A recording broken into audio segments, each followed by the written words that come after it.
ressemble. Il est le Dieu de gloire, élevé dans les cieux. Personne n'est comme lui.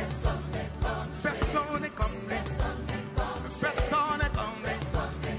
Personne n'est comme lui. Personne n'est comme lui. Personne n'est comme lui. Personne n'est comme lui. Voici, il vient. On sent de la tempête. Chevauchant les nuées, brillant comme le soleil. Élève la voix, comme c'est le jubilé. La dévotion, dansez. Voici, il vient. Jésus est Seigneur. Alléluia. Est-ce que quelqu'un peut acclamer le Seigneur?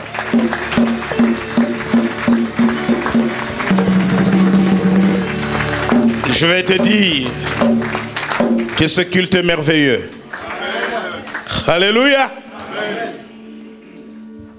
Nous avons une bonne visite. Amen. Et c'est que vous aimez.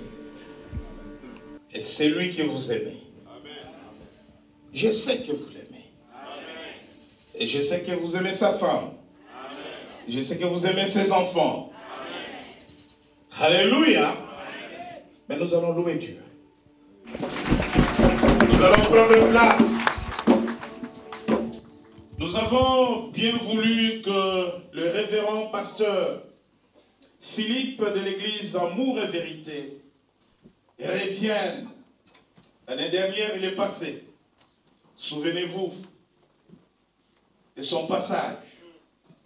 Amen. Et nous avons dit, avant la fin de l'année, il faut qu'il revienne. C'est un homme que nous respectons beaucoup sur la place de Paris. Un homme qui sert Dieu avec crainte. Et nous avons besoin des hommes comme lui. Vous savez, garder les relations aujourd'hui, ce n'est pas facile. Quand le pasteur Philippe venait à notre église dans les années 92-93, Brice n'avait que quelques mois à la gare du Nord. Amen. Et vous pouvez imaginer que c'est une relation de plus de 24 ans. Amen. Et une bonne relation.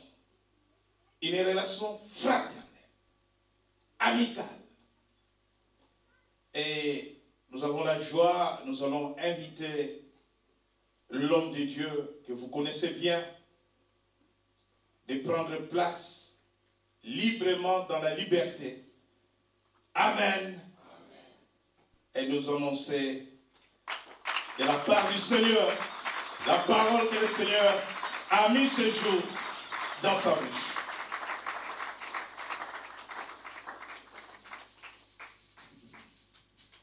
Bonjour.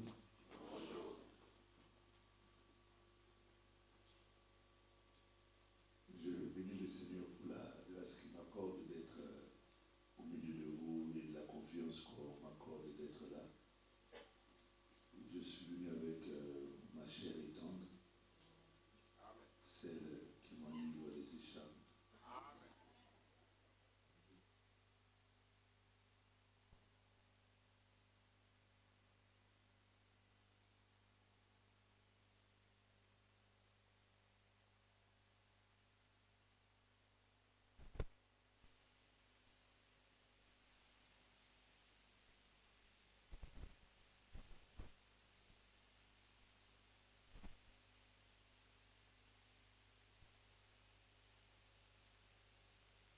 C'est une femme très douce, une femme très tendre. C'est une femme qui ne parle pas beaucoup. Depuis 28 ans, elle n'a jamais eu un mot au-dessus de l'autre. C'est une femme vraiment extraordinaire. Ce sont des genres de femmes ce sont des spécimens en voie de disparition. Et ce genre de spécimens, vous savez, toutes les spécimens en voie de disparition, on est obligé de les garder précieusement. C'est pour ça que je garde précieusement cette femme. Je prie Dieu que, au travers d'elle, d'autres espèces puissent se reproduire. Je suis venu avec ma dernière fille, je ne sais pas si elle est dans la salle.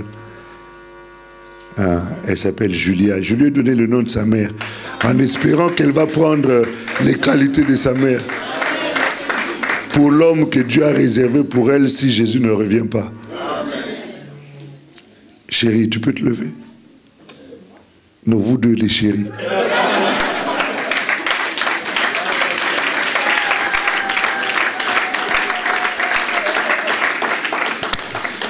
Que Dieu soit richement béni. Bien entendu, toute ma reconnaissance et ma gratitude va au Seigneur qui ouvre les portes et qui personne ne peut fermer et qui ferme aussi que personne ne peut ouvrir. Et je loue Dieu pour l'amitié dont vous a parlé le pasteur Bruno Quim. C'est vrai que je parlais des spécimens rares, mais en fait, il fait partie aussi des spécimens rares. Parce que vous savez, à Paris, ici, ils sont plus très très nombreux des gens qui servent Dieu pour Dieu. Et surtout des gens qui gardent l'authenticité de la parole. Je crois qu'on n'est pas très très nombreux, je sais de quoi je parle. On n'est plus très nombreux des gens qui ont gardé la vraie doctrine de l'évangile. Et si vous avez ces telles personnes, il faut les garder, il faut les préserver. Il faut les chérir, les entourer, les préserver, faire en sorte qu'ils ne puissent pas perdre les qualités et la grâce que Dieu a données. Alléluia. Il faut l'aimer, il faut l'encourager, il faut le soutenir. Dans la prière, matériellement, financièrement, il faut le faire parce que quand il est content, vous êtes béni. Quand il est triste, vous êtes maudit. Enfin, je ne dis pas que vous n'êtes pas maudit, mais il ne pourra pas vous donner le meilleur de ce qu'il a. C'est pour ça qu'il est important de faire en sorte qu'il soit toujours bien, pour vous donner le meilleur de ce qu'il a. Alléluia. J'aime beaucoup cet homme. Il parle bien. Et il enseigne bien. Et je sais que vous êtes bien nourris ici dans cette église. Que Dieu te bénisse, l'homme de Dieu, pour la confiance que tu m'accordes encore de pouvoir venir partager la parole du Seigneur ici. Alléluia. Après toutes ces paroles, bien entendu, la gloire revient à celui qui nous a tous appelés et nous lui donnons toute la révérence et la reconnaissance. Alléluia. Alors, je ne sais pas trop si nous aurons le temps de finir notre message, mais dans mon cœur, je sens une urgence. Et par rapport à cette urgence, j'ai voulu que nous puissions partager ce message sur servir Dieu, une priorité. Et c'est un message qui me tient particulièrement à cœur, parce que nous sommes dans un temps, excusez-moi, ma voix est un peu cassée, j'arrête pas de parler ces derniers temps, donc je parle tout le temps, et ma gorge, ma voix a un peu subi un petit coup. Je disais que nous voulons partager ce message parce que pour moi c'est très important, les temps dans lesquels nous sommes. C'est un temps où nous ne pouvons pas nous permettre d'être dans la distraction, où nous n'avons pas le droit de nous occuper de nous. Nous n'avons pas le droit de prendre soin de nous. Nous devons prendre le soin de ce pourquoi nous sommes arrivés sur la terre. Tu n'as pas été envoyé sur la terre pour être marié. Tu n'as pas été envoyé sur la terre pour être riche. Tu n'as pas été envoyé sur la terre pour avoir des enfants. Tu n'as pas été envoyé sur la terre pour être guéri. Tu n'as pas été envoyé sur la terre pour tout ce que tu sais là. Tu as été envoyé sur la terre pour servir le Seigneur. Toutes ces choses font partie aussi. Dieu nous bénit, Dieu nous donne des enfants, Dieu nous élève, Dieu nous ouvre des grandes portes, Dieu fait de nous des grandes personnes. Mais toutes ces choses-là, c'est pour un seul objectif, pour le servir. Tu ne te mariais pas, tu t'es marié, c'est pour que tu puisses rendre témoignage de que Dieu est fidèle. Tu étais malade dans une maladie qui était arrivée quasiment à la fin. Je crois que l'homme de Dieu nous avait donné le témoignage du passage du pasteur à l'hôpital. La personne était condamnée. Il a prié, la personne a retrouvé la vie. L'objectif de ça, c'est pour aller dire que Jésus est vivant. Amen. Tu n'avais pas d'enfant, condamné, stérile à vie. Ton mari est un impuissant, il ne fonctionne plus. Le Seigneur intervient d'une manière miraculeuse. Et toi, tu commences à enfanter, il faut qu'on t'arrête. On vous interdit désormais de faire des enfants, tellement que vous rattrapez le temps. Mais toutes ces choses-là, c'est pour que tu puisses servir Dieu avec ça. Alléluia. Je disais Alléluia. Amen. Donc c'est sur ce sujet-là que nous voulons parler. Servir Dieu, une priorité. Et nous allons essayer de comprendre pourquoi c'est une priorité. Pourquoi? Mais je ne sais pas si nous aurons vraiment le temps de tout dire. Mais nous allons essayer de dire l'essentiel. Prions le Seigneur. Dieu notre Père, le Père de mon Seigneur Jésus, le Dieu élévant dignité en sainteté. Nous voulons, Père, exploiter ce temps avec toi de la manière la plus efficace possible. Sous l'onction de ton esprit, je prie, Seigneur, que tu puisses glorifier pleinement le nom de Jésus. Imprime ces paroles dans le cœur de chacun de nous. Et fais en sorte que ton urgence devienne aussi notre urgence. Fais en sorte que ta priorité devienne aussi la nôtre. Père, je te promets que c'est à toi seul que je rendrai toute la gloire. Au nom de Jésus. Amen. Sincèrement, aujourd'hui, je ne veux pas satisfaire ton corps. Je ne veux pas satisfaire tes émotions. Je ne veux pas satisfaire ton âme. Je vais essayer de faire en sorte que ton esprit puisse se réjouir. Amen. Alléluia. Amen. Parce que souvent, il nous arrive de prêcher, mais nos prédications satisfont notre chair. En fait, tu as passé 1 heure, mais dans ces 1 heure-là, en réalité, ton esprit n'a pas été très affecté. C'est surtout ton corps qui était content. Il était content parce qu'on lui a dit qu'il allait être guéri. Il est content parce qu'on lui a dit que tu allais te marier. Il est content parce qu'on lui a dit que ta bénédiction arrive, tu vas avoir du travail. Il est content parce que... Papa Etienne, ça va? Il est content parce qu'on lui a dit que tu vas avoir ton diplôme. On lui a dit... En fait, dans tout cela, ton corps est très content. C'est ton corps qui est content. En réalité, ton esprit, dans tout ça, il est sorti pauvre. Est-ce que tu me saisis? Il est sorti vraiment pauvre parce qu'il n'a rien reçu qui puisse lui faire, lui, du bien. Or, dans les temps dans lesquels nous sommes, s'il vous plaît, bien-aimés, nous sommes dans un temps on ne peut plus urgent. Et c'est vraiment une urgence chez le Seigneur. Et je crois que si nous sommes suffisamment sensibles, suffisamment alertés, et je sais que vous l'êtes, parce que le pasteur enseigne très bien, et je sais que dans ses enseignements, il vous a certainement dit dans quel temps nous sommes. Et par rapport à ce temps-là, nous n'avons plus le temps de nous occuper de nous. Dans le temps dans lequel nous sommes, Dieu dit que celui qui est marié fasse comme s'il n'était pas marié. Or, ce même Dieu dit que celui qui n'est pas marié fait que le Seigneur soit glorifié. Et celui qui se marie doit faire en sorte de satisfaire sa femme. Mais ce même Dieu-là dit que dans les temps dans lesquels nous sommes, nous ne devons plus faire en sorte de faire comme si nous étions mariés, mais de ne nous occuper plus de notre femme. C'est-à-dire de nous occuper maintenant de lui. Et celles qui ne sont pas mariées, des vierges, parce qu'à l'époque, une femme qui n'était pas mariée, forcément était vierge. Vous comprenez ce que je veux dire? Voilà. Forcément, elle était vierge. Mais aujourd'hui, disons ceux qui ne sont pas mariés, parlons comme ça, celles qui ne sont pas mariées doivent s'occuper du Seigneur. On ne parle plus des vierges là, on parle de celles qui ne sont pas mariées, qu'elles s'occupent du Seigneur. Parce que si on doit sonder, je crois que déjà ce sont des choses qui remontent déjà à longtemps, qu'on a passé cette étape-là. Même pour celles qui ne sont pas non plus mariées. On se comprend? Voilà. Donc, ça veut dire que celles qui ne sont pas mariées doivent s'occuper du Seigneur. En fait,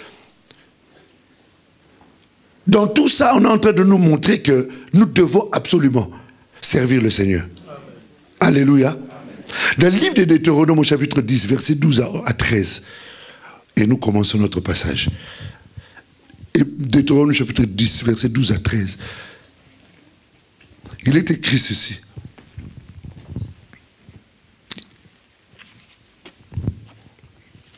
Dans certaines églises, il y a des gens qui lisent ici. Qu'est-ce qu'il y a quelqu'un qui dit?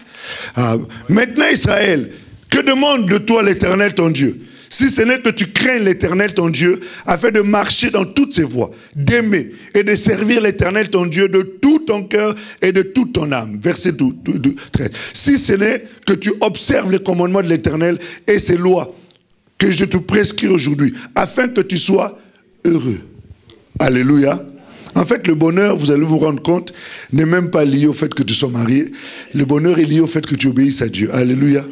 Le bonheur est lié au fait que tu serves Dieu. Et ici, Moïse est en train de montrer de quelle manière on doit servir Dieu. Il montre un certain nombre de préalables. Et il dit que ces préalables-là, nous n'aurons pas le temps de nous étendre là-dessus, parce que j'ai besoin qu'on aille vraiment sur le sujet aujourd'hui. Les préalables, c'est que Moïse dit qu'on doit servir Dieu avec crainte. On doit servir Dieu en suivant ses voies. On doit servir Dieu en l'aimant. Ce sont trois éléments sur lesquels il faudrait que nous puissions nous attarder. Mais nous n'aurons pas le temps de nous attarder sur cela aujourd'hui, parce que le temps qui nous est imparti demande à ce que nous puissions aller plus vite. Et dans ces trois choses, il est important que ce soit imprimé dans ton cœur. Tu dois craindre Dieu. Tu dois marcher dans les voies de Dieu. Et tu dois l'aimer. Et quand on parle de l'aimer, on ne parle pas de l'aimer comme avec intérêt. De l'aimer lui. Pas aimer ce qu'il a, mais l'aimer lui, Dieu. Et c'est très très important de l'aimer lui. Parce qu'on peut aimer, mais aimer Dieu pour ce qu'il donne, mais pas pour ce qu'il est. Or, toi et moi, nous devons l'aimer pour ce qu'il est. Nous savons que Dieu est pourvoyeur, Dieu est guérisseur, Dieu est compatissant, Dieu est toutes ces choses-là. Mais on doit l'aimer pour ce qu'il est lui, non pas pour ce qu'il peut donner. Est-ce qu'on saisit la différence? Quand je dis ça, c'est que quand on l'aime pour ce qu'il a, ou pour ce qu'il est, le jour où il ne donnera pas, tu ne l'aimeras plus. Mais si tu l'aimes pour ce qu'il est, qu'il donne ou qu'il ne donne pas, tu le serviras. Regardez l'exemple de Job. Il l'aimait pour ce qu'il est. Le jour où on lui a tout retiré, il a continué à l'aimer. Vous savez, dans beaucoup d'églises, on quitte les églises parce qu'on n'a pas obtenu ce qu'on a. Ce que Dieu peut donner. Et le fait qu'il ne donne pas, on s'en va. Mais tu as le droit de partir. Mais finalement, tu n'aimes pas Dieu. Tu aimes ce que Dieu peut donner. Est-ce que nous saisissons? Il est arrivé à un moment donné, dans un endroit, on était en train de le lapider. Je ne veux pas rentrer dans les détails là, mais je vais juste venir sur mon sujet. Aujourd'hui, pourquoi servir Dieu doit être une priorité? Servir Dieu doit être une priorité. Dis à ton voisin, ça doit être une priorité. Je vais évoquer 8 points. 8 points sur lesquels servir Dieu doit être une priorité dans ta vie. Tu sers Dieu, mais il faut mettre les préalables. Je prêche, mais il faut mettre les préalables. Vous savez, je peux vous prêcher des choses que moi-même je ne fais pas. Et vous expliquer ça avec beaucoup d'éloquence, avec beaucoup de ferveur, avec beaucoup d'audace, mais je ne fais strictement rien de tout ce que je fais, je dis. L'apôtre Paul dit, ce que nous vous enseignons, Apollos et moi, nous avons fait de cela une application dans notre propre vie. Amen. Alléluia. Amen. Et dans les 8 points que nous voulons évoquer sur la priorité de servir Dieu, le premier des points que nous allons noter, c'est que nous servons Dieu parce que nous sommes dans un temps d'urgence. Nous servons Dieu parce que nous sommes dans un temps d'urgence.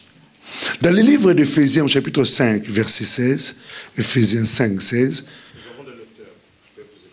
Merci. Éphésiens, chapitre 5, verset 16.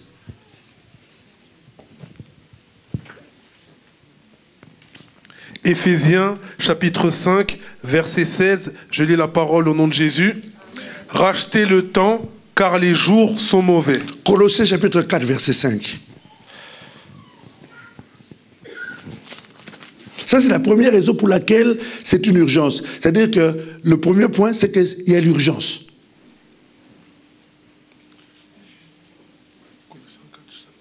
Colossiens 4, verset 5. Colossiens chapitre 4, verset 5, je lis la parole au nom de Jésus. Tu vas nous épargner à dire au nom de Jésus, parce que nous savons que tout ce que tu fais, c'est au nom de Jésus. D'accord? Voilà, merci. Vas-y. Gagnons du temps, rachetons du temps. Colossiens chapitre 4, verset 5, conduisez-vous avec sagesse envers ceux du dehors et rachetez le temps. Alléluia. C'est l'apôtre Paul qui est en train de parler. L'apôtre Paul nous dit qu'il faut racheter le temps. Quand on dit racheter le temps, c'est que nous sommes dans un temps où on n'a plus le temps à perdre. Est-ce que nous comprenons? C'est l'apôtre Paul qui est en train, dans 2 livres, il est en train de rappeler une chose. Il dit racheter le temps, racheter le temps. Et ce même apôtre Paul est en train de dire dans le livre de Romains, au chapitre 13, à partir du verset 11 jusqu'à plus bas, il explique ceci. Il dit ceci, il dit, bien-aimés, le salut est plus proche de vous que lorsque nous avions cru. Le salut est plus proche de vous que lorsque nous avions cru. C'est-à-dire que lorsqu'il est en train de parler de lorsque eux ils ont cru, lorsqu'on regarde quand est-ce que l'apôtre Paul avait cru, il y a près de 2000 ans déjà passés. Et il dit le salut est plus proche de vous. C'est-à-dire que si le salut est plus proche de vous que lorsque nous avions cru, 2000 ans après, on se pose la question, c'est que le salut n'est plus vraiment très très loin. Est-ce que je suis? Premier livre de Jean, au chapitre 2, au verset 18. Jean est en train de dire, l'apôtre Jean est en train de dire ceci, il dit bien-aimé.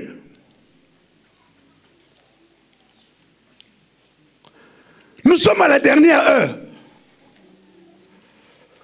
Nous sommes à la dernière heure. Je suis en train de parler de l'urgence. Je disais Alléluia. Vous êtes avec moi? Il dit, nous sommes à la dernière heure. Nous sommes à la... 1 Jean 2. Nous sommes à la dernière heure. Quand Jean est en train de dire nous sommes à la dernière heure, il dit l'antéchrist est déjà là. Oh, quand tu parles de l'antéchrist, antéchrist, ça dit antichrist. En réalité, c'est écrit antichrist. C'est quelqu'un qui est contre Christ. Christ, c'est qui? Christ, c'est la parole ointe, ou la parole révélée, ou la parole manifestée. Or, tout enseignement qui ne va pas dans le sens de la parole est une parole antichrist. En fait, il faut que toute parole soit inspirée de Dieu et que cette parole-là puisse se centrer en présentant celui qui est la personne centrale de l'évangile, à savoir qui? Jésus-Christ. Il dit, nous sommes à la dernière heure. Or, si nous sommes à la dernière heure, Jean ici, l'apôtre Jean est en train d'écrire ces choses-là, il y a combien d'années? Près de 2000 ans. Si nous étions à la dernière heure en ce temps-là, on se pose la question, dans cette dernière heure-là, il reste combien de secondes? Je veux t'emmener à bien comprendre les choses que nous sommes en train de faire. Si hier, au moment où Jean était en train d'écrire, nous sommes à la dernière heure, maintenant, depuis que cette heure-là, où il a parlé à la dernière heure-là, il reste combien de secondes? C'est que nous sommes vraiment à la fin de cette heure-là. Je disais Alléluia. Amen. Non, j'étais en train de dire Alléluia. Amen. Apocalypse 12, 12. La Bible dit, le diable, Satan, le diable, est descendu sur la terre avec une ardente colère. Pourquoi? Parce que la Bible dit, il lui reste quoi? Peu de temps. Il lui reste comment? Bien. Il est descendu avec une ardente. Quand est-ce que le diable est descendu? La Bible dit, le livre d'Ésaïe, chapitre 14, verset 14. Il a voulu être plus grand que Dieu. Qu'est-ce que Dieu a fait? Dieu l'a précipité. Jésus dit dans le livre de Luc, au chapitre 10, il dit, je voyais Satan. Pardon? Tomber comme un éclair. Quand est-ce que Jésus voyait Satan tomber? C'était quand? Il voyait Satan. À ce moment-là, toi et moi, nous n'étions pas encore là. Mais il voyait Satan tomber comme un éclair. Quand Dieu l'a chassé. Et quand Satan est descendu, Apocalypse nous dit, il veut travailler parce qu'il reste combien? Bon, c'est à ce moment-là où il était tombé. Il lui restait peu de temps. Maintenant, il lui reste combien de temps? Je disais Alléluia. Amen. Non, j'étais vraiment en train de dire Alléluia. Amen.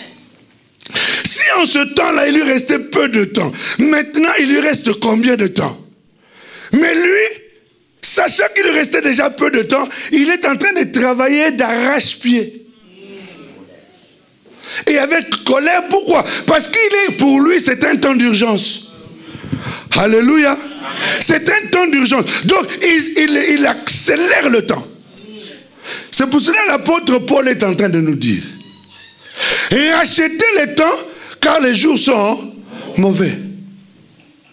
Donc, normalement, en ayant ce temps d'urgence dans ton esprit, comprenant qu'il te reste toi aussi peu de temps, c'est que le temps que tu es en train de perdre à t'amuser, le temps que tu es en train de perdre au colportage, aux médisances, à te préoccuper des choses pour lesquelles tu ne devrais pas te préoccuper, parce que ton Père Céleste sait de quoi tu as besoin. La Bible dit, ces gens-là qui s'occupent de ces choses, ce sont les païens. Ce sont les païens qui s'occupent de quand je vais me marier, quand j'aurai des vêtements, du travail. Ce sont les païens. Pourquoi ce sont les païens? Parce que les païens n'ont personne qui s'occupe d'eux. Toi, tu as quelqu'un qui s'occupe de toi. C'est lui qui t'a envoyé sur la terre avant que le premier des jours que tu devais exister sur la terre. Il connaît déjà jusqu'à la fin du dernier jour. Donc dans ce temps-là, il a déjà tout préparé. Toi, ton souci, c'est quoi? C'est le servir. C'est pour cela qu'à la fin de Matthieu 6, 33, il est écrit: recherchez quoi? Premièrement. Donc ta priorité à toi, c'est le premièrement là. Or, le premièrement, c'est quoi? Je n'ai pas entendu. Le royaume et la justice. Dans le livre de Daniel au chapitre 12, la Bible dit: ceux qui auront annoncé la justice, ceux-là, ce sont ceux qui vont briller comme les étoiles. Non pas ceux qui recherchent encore le mariage. Tu es en train de passer ton temps à te maquiller. Tu es en train de passer le temps à chercher le pantalon le plus serré possible pour qu'on puisse t'admirer. Celui qui va te marier ne te mariera pas par rapport à ça. Il te mariera parce qu'il est écrit à ton sujet.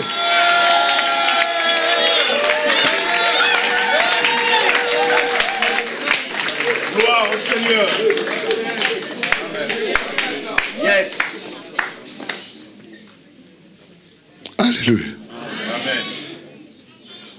Comme nous sommes dans un temps d'urgence, ta priorité, c'est de servir Dieu.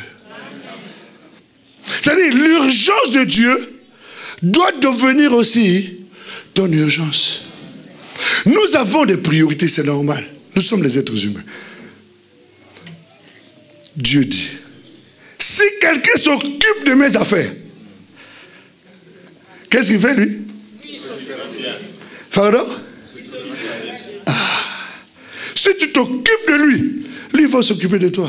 Comme son urgence, comme nous sommes dans les temps d'urgence, et que son urgence, la chose qui préoccupe Dieu, du matin jusqu'au soir, quoique dans ce temps, là où il est, il n'y a pas de temps. Il n'y a pas la notion du temps. Nous sommes dans le monde de l'éternité.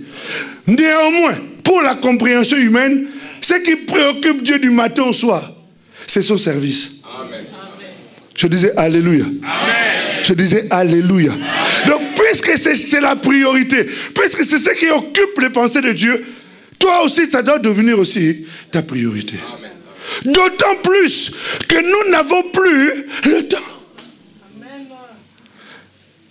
Pose la question à ta voisine. C'est quoi ta priorité?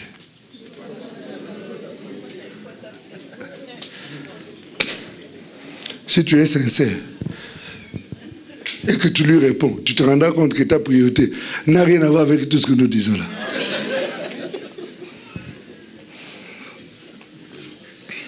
Je disais Alléluia. Non, j'étais vraiment en train de dire Alléluia. La priorité pour Dieu Dieu, c'est le temps d'urgence. Surtout que nous sommes en train de voir l'accomplissement de ces choses-là devant nous. On peut le prendre pour un fou, ce monsieur-là. Le Trump là que nous voyons. Mais c'est un instrument entre les mains de Dieu. Dieu peut prendre des choses viles pour servir à sa gloire. Il a pris Cyrus, il a appelé mon oin. Depuis quand Cyrus était un oin? Mais quand il s'agit d'utiliser les gens, Dieu peut même prendre un animal, un coq ou une ânesse, pourvu que sa volonté soit faite. Je disais Alléluia. Non, j'étais vraiment en train de dire Alléluia. Ce monsieur est en train de prendre des décisions qui vont à l'encontre de tous. Et cette décision est en train d'accomplir la parole du Seigneur. C'est-à-dire que devant toi, on est en train de te montrer que nous sommes dans des temps d'urgence. Mais tu es tellement préoccupé que toi, ce qui te concerne à la télé, c'est les chaînes où on parle de la mode. Ou alors ton temps, tu le passes à regarder des sketchs. C'est pas mauvais parce qu'on a besoin de détente. Mais dans les temps dans lesquels nous sommes, regardez un peu. Bon, bien sûr, qui n'est pas africain ici? C'est qui? Lève la main. C'est toi? Noir que tu es là, tu n'es pas africain.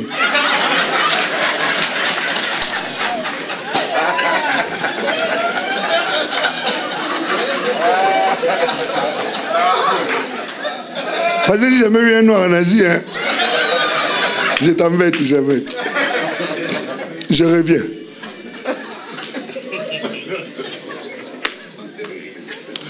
Ne sortent de la caserne militaire que lorsque nous sommes dans des temps d'urgence. Ici en France. Depuis qu'il y a eu les histoires d'attentats, nous sommes en temps d'urgence. Les militaires en général, ici en France, je ne parle pas d'en Afrique, parce qu'en Afrique, les militaires, on les trouve dans les bars en train de danser. Pas ici. Ici, les militaires, ils sont à la caserne, en train d'étudier et de s'exercer. Mais lorsque tu vois les militaires avec les armes à la gare, à l'aéroport, c'est que nous sommes dans des temps. Automatiquement, dès que nous sommes dans des temps d'urgence, la réalité du pays change.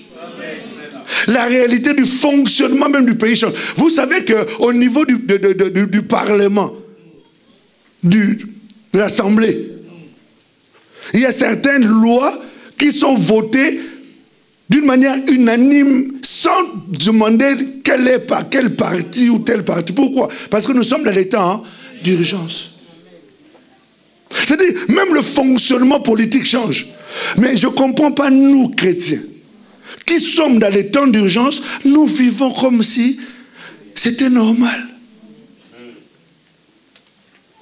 La Bible dit, le monde ne vous enseigne-t-il pas? Je disais Alléluia. Amen. Non, j'étais en train de dire Alléluia. C'est-à-dire aujourd'hui, je ne suis pas venu pour te dire que tu vas te marier. Peut-être tu vas être déçu de moi.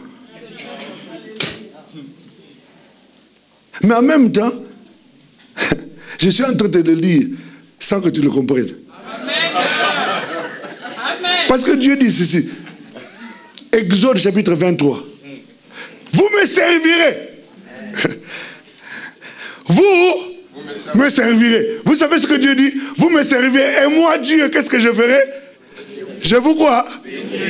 C'est-à-dire que pendant que tu es en train de servir là, toi tu cherches le mariage. Sers seulement. Le mariage, ça va te suivre. Pourquoi? Parce que Dieu a ordonné. Il a dit, j'ordonne toi bénédiction de le suivre.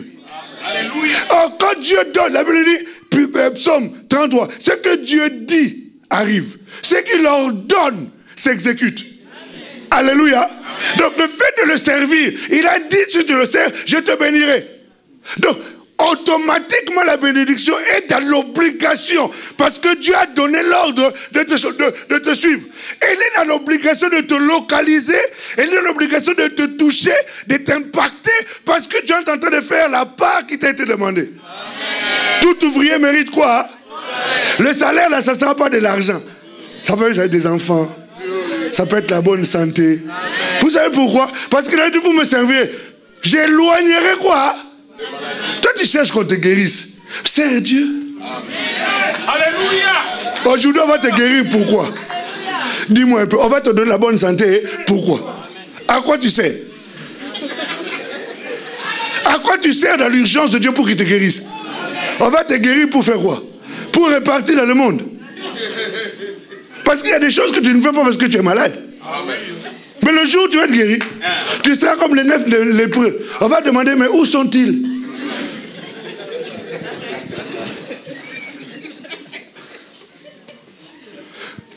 Sois dans l'urgence de Dieu. Vous savez, il y a certaines choses que tu n'obtiendras que dans les services. Oh, tu seras comme Joseph. Tu seras comme Joseph, tu seras à la tête. Joseph a été à la tête parce qu'il servait. Toi, tu vas être Joseph, tu ne sers pas. Ah, tu ne seras jamais Joseph. Il ne faut pas se mentir. Hein. Il ne faut pas se mentir. Nous sommes en train de parler de l'évangile ici. Nous sommes dans la maison de Dieu, qui est l'appui et la colonne de la vérité.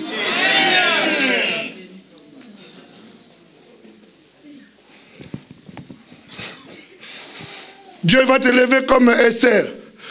Esther a été élevée parce qu'elle a pris des risques, elle servait Dieu.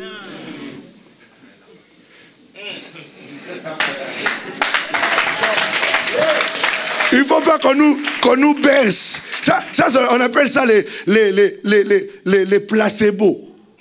Vous connaissez les faits placebo? Hein? On te donne un truc. Voilà. En fait, c'est comme si tu es malade. Hein? Tu es malade. Je prends un médicament, je te donne, je te dis, si tu prends ça, tu vas être guéri.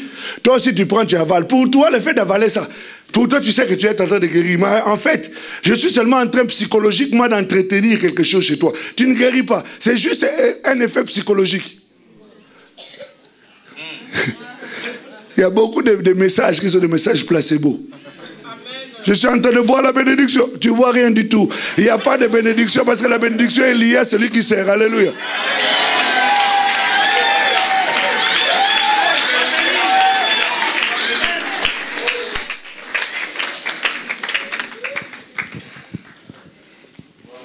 Oh, excusez-moi. C'est pas ce que je voulais dire.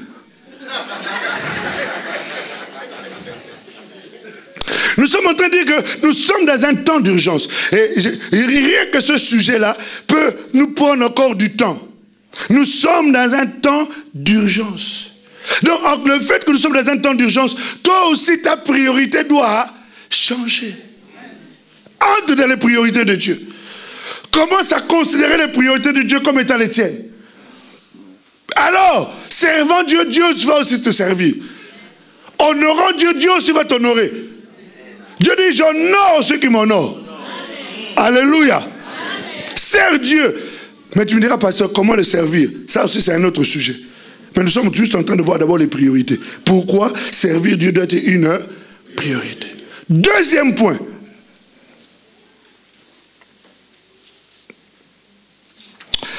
Servir Dieu doit être une priorité.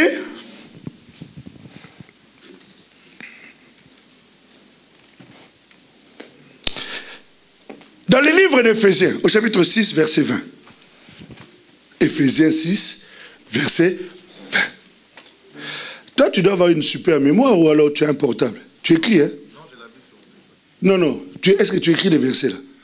Parce que quand tu vas rentrer à la maison, tu ne retiendras pas. Tu vas oublier. La mémoire de l'homme est faite pour garder 20% seulement. Les 80 autres, là, tu vas oublier. C'est pour ça que Dieu avait dit à Habakkuk, écris.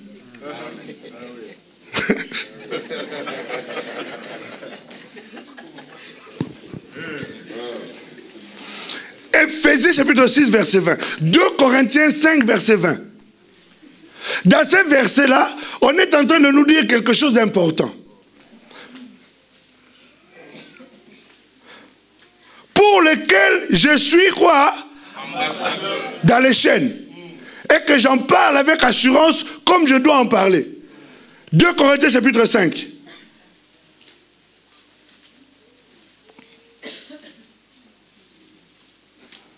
Mon bien-aimé. Nous faisons donc les fonctions de quoi? Pour qui? Comme si Dieu exhortait par nous. Nous vous en supplions au nom de Christ. Soyez réconciliés avec tous les hommes. Alléluia.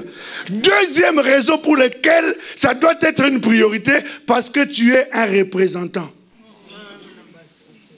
Un ambassadeur. Regarde ton voisin ou ta voisine et dis, excusez-moi, son excellence.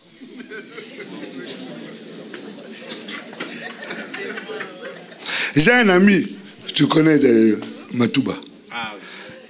J'ai un ami, il est allé dans un bureau. Il arrive au bureau, et puis, bon, c'est quelqu'un qui aime beaucoup s'habiller. Hein, il aime beaucoup s'habiller. Donc, quand il est arrivé, il était bien habillé. Il dit, qui doit-on annoncer? Il dit, son excellence, Josepha. Alors, on court au bureau. Oui, patron, il y a son excellence, l'ambassadeur Josepha qui est là. Alors, du coup, c'est quand même son excellence est arrivé. Bon, nous, le patron change un peu son agenda. Ah, excusez-moi, son excellence. Bon, forcément, on sort pour aller recevoir son excellence. Je vous en prie. Mais je vous en prie, son excellence. Il entre au bureau. Puis je vous en prie, prenez place. Il s'assoit. Il dit, son excellence, excusez-moi, on n'a pas dit le pays pour lequel... Il a dit, oui, je suis son excellence Josepha Matouba. Je suis représentant du royaume des cieux.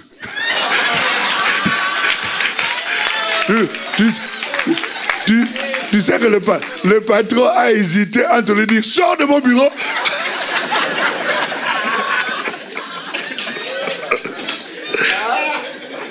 Mais ça lui a permis déjà d'entrer au bureau.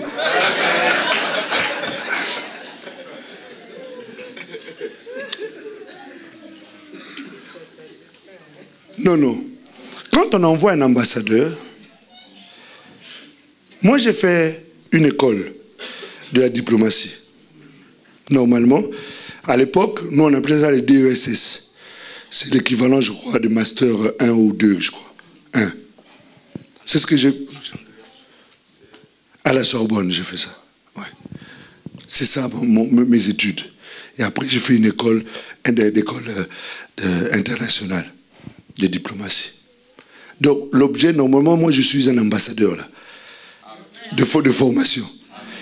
Mais j'ai compris que ma formation d'ambassadeur, là, c'était pour juste que je sois ambassadeur pour Christ. Donc, je sais de quoi je vous parle. Un ambassadeur, son travail, c'est de représenter le pays pour lequel on l'a envoyé.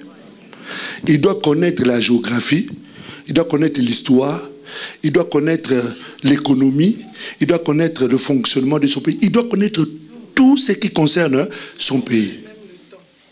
Tout. Pourquoi? Parce que quand on rencontre l'ambassadeur, en fait, on a déjà rencontré le pays ou le président. Il est la porte par laquelle tout ce qui concerne les investissements doivent passer par lui. Est-ce que nous nous comprenons? Amen. Un ambassadeur ne fait rien d'autre dans le pays qu'on l'a envoyé que de se soucier de l'image de son pays dans le pays où il est. Alléluia. Amen. Un ambassadeur n'a pas le temps de faire le business. Bien sûr, ça dépend de quel pays tu es. Parce qu'il y a certains ambassadeurs d'un pays que je ne veux pas citer, qui se trouvent en Chine, il est commerçant.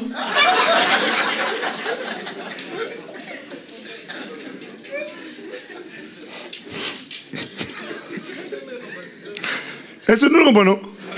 C'est-à-dire, il a complètement fini son travail d'ambassadeur. De telles personnes, on doit les rappeler au pays.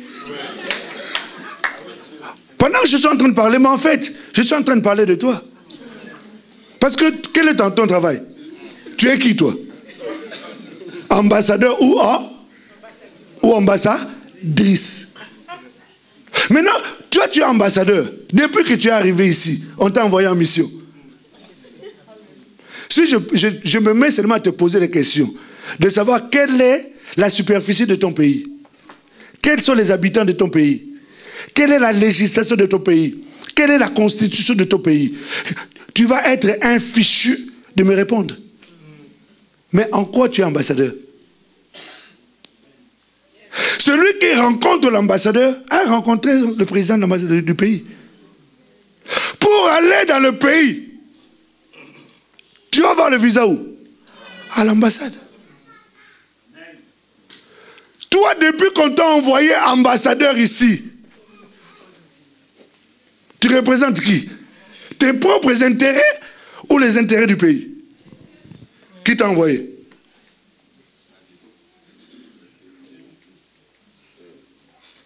Je disais alléluia. Donc, par conséquent, le fait que tu ne fasses pas ton travail, qu'est-ce qu'on fait? On va quoi? Non, on ne va pas te licencier. En ambassadeur, on ne le licencie pas. En ambassadeur, on le rappelle au pays. Toi, tu viens d'où? Oh, mais, vous êtes avec moi ou pas? Répondez. De toute façon, avec moi, vous ne craignez pas. Je suis un bon professeur. Je sais toujours encourager un bon élève. Un bon élève, c'est celui qui dit, même s'il a faute. Parce qu'il veut apprendre. Alors je pose la question, toi, tu viens d'où, toi?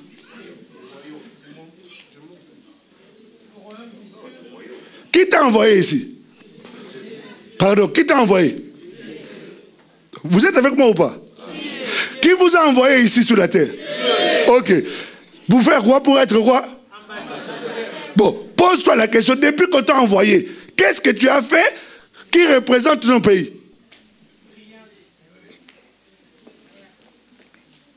En d'autres termes, tu dois comprendre que tu risques d'être rappelé à tout moment parce que tu ne fais pas ton travail. Quel est l'intérêt d'être ambassadeur si tu ne représentes pas le pays qui t'a envoyé? La priorité d'un ambassadeur, c'est de faire en sorte que le pays pour lequel il a été envoyé soit vu, soit connu, qu'il y ait le maximum de personnes qui aillent faire du tourisme là-bas. Et qui investissent dans le pays. Alléluia. Mais toi, depuis que tu es arrivé, qu'est-ce que tu fais? T'as vu? Pour toi, servir Dieu, ce n'est pas une heure. Ça, c'est le deuxième point. Je vais courir. Mais tu comprends que quand tu sers, un ambassadeur sert son pays, même si on t'a envoyé au fin fond du Bangladesh, ou à l'Éthiopie, quoique l'Éthiopie est en train de se développer, on t'envoie dans un pays pauvre là-bas. Tu ne t'inquiètes pas de ton salaire. Pourquoi? Ton salaire vient d'où? Ton salaire vient du pays d'origine. Je disais alléluia. Amen. Non, je disais alléluia. Amen. En d'autres termes, si toi tu es envoyé ici en tant qu'ambassadeur, tu n'as pas à t'inquiéter de ton salaire. Parce que tu seras automatiquement payé puisque le pays d'où tu viens, qui t'a envoyé en mission, c'est un pays où il n'y a pas de crise. Tu ne me comprends pas? Je répète. Le pays qui t'a envoyé en mission, c'est un pays où il n'y a pas de crise. Donc, tu n'as pas à souffrir du fait qu'à la fin du mois, on ne te payera pas. Tu seras automatiquement payé. Amen. La paye, là, je ne sais pas ce que c'est. La paye, ça peut être juste une ouverture, une opportunité, avec une personne qui va t'ouvrir une porte, qui va te permettre enfin d'avoir l'alternance que tu recherchais. Amen. Mais toi, tu ne travailles pas. Et tu vas prier, Seigneur, donne-moi, Seigneur, donne-moi. On va te rappeler seulement, est-ce que tu as fait ta mission?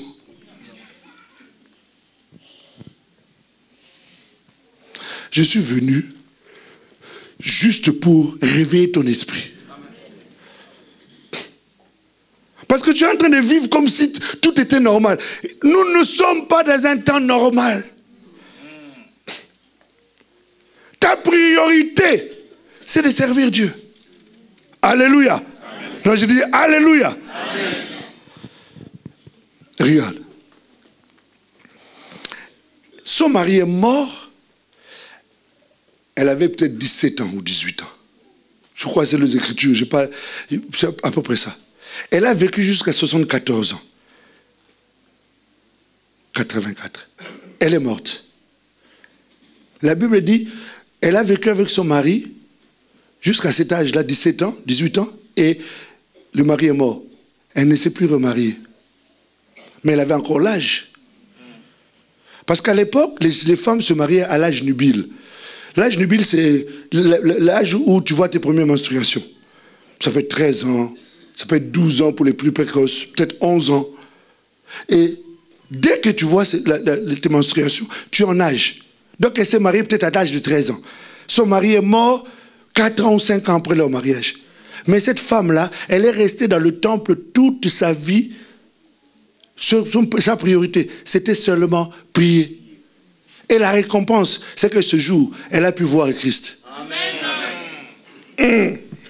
Pasteur, je suis encore jeune. Ah. Elle avait compris quelle était sa priorité. Est-ce que nous nous suivons bien? J'ai bien dit, je ne suis pas venu ici pour stimuler ta chair. Hein. Je suis venu ici pour éveiller ton esprit.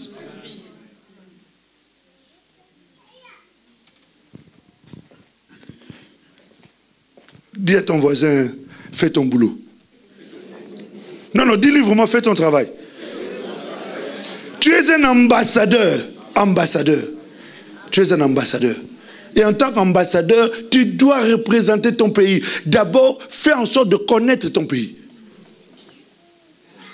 Connaître ton pays. Beaucoup de gens ne connaissent pas la parole de Dieu. Je ne vais pas m'étendre là-dessus. Parce que le temps qui nous est imparti ne nous permettra pas. Troisième raison. Parce qu'on finit à quelle heure? Troisième raison. Troisième raison, c'est Exode chapitre 19.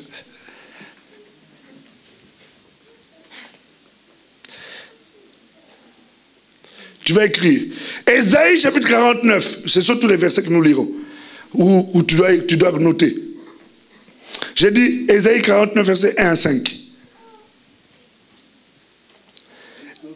Exode chapitre 19, verset 6. Genèse 1, verset 2 à 6. Je vais vous parler de cela après. Tu vas écrire 2 Pierre 2. 1 Pierre 2, pardon. Verset 5 et verset 9.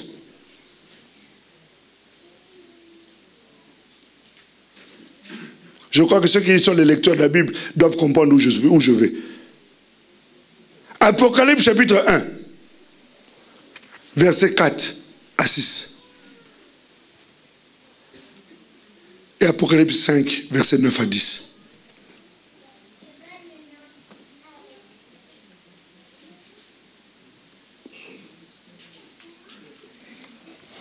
Tu dois servir Dieu, parce que le livre d'Exode, chapitre 19, verset 6, la Bible dit que Dieu a fait que ces personnes soient un des sacrificateurs.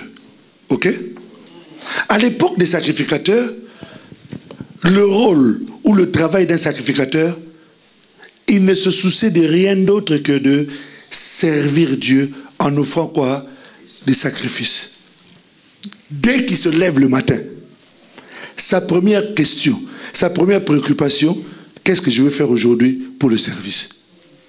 Lorsqu'il se couche la nuit, il se pose la question, est-ce que j'ai offert comme je devais offrir des sacrifices? C'est ça le travail d'un sacrificateur. À l'époque, les sacrificateurs, c'était un groupe de gens bien précis. On ne va pas le temps de s'étendre là-dessus. C'était un groupe de personnes bien déterminées. Or, dans notre temps aujourd'hui, selon 1 Pierre 2, verset 5, verset 9, selon Apocalypse chapitre 1, verset 5 à 6, la Bible nous dit, Dieu a fait de nous un royaume de quoi? Des rois et des sacrificateurs. Maintenant, toi en tant que sacrificateur, parce que le sacrificateur dans le temps, son souci, sa priorité, c'était quoi?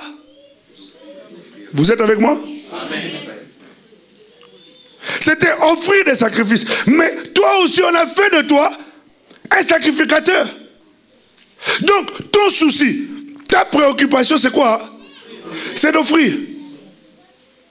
Hier, c'était réservé à une certaine catégorie de personnes. On peut comprendre que tu ne te soucies pas de ça. Mais aujourd'hui, on a fait de toi un royaume aussi. Dans d'autres versions, il est écrit des prêtres et des rois. Il y a deux dimensions. Une dimension de prêtre, c'est-à-dire de sacrificateur, où tu vas offrir des sacrifices tous les jours. Et dans le deuxième livre de Pierre, on a dit, on nous offre des sacrifices spirituels. Est-ce que nous sommes ensemble? Amen. D'un côté tu es roi, d'un côté tu es sacrificateur. Et en tant que roi, dans le livre de la Genèse, on nous montre que Dieu nous a créés pour dominer. Je disais Alléluia. Parce qu'un roi, c'est celui qui donne des ordres. Un roi, c'est celui qui décide. Et personne n'a le droit d'aller à l'encontre de ce que le roi a dit. Dieu a fait de toi un roi ou une reine. Donc, dans le but d'avoir la domination, le contrôle, la possibilité de dicter les choses. Alléluia. D'influencer les choses. Et de l'autre côté, on t'a mis comme prêtre. Donc, on t'a équipé de telle sorte que tu puisses avoir la capacité de servir Dieu efficacement.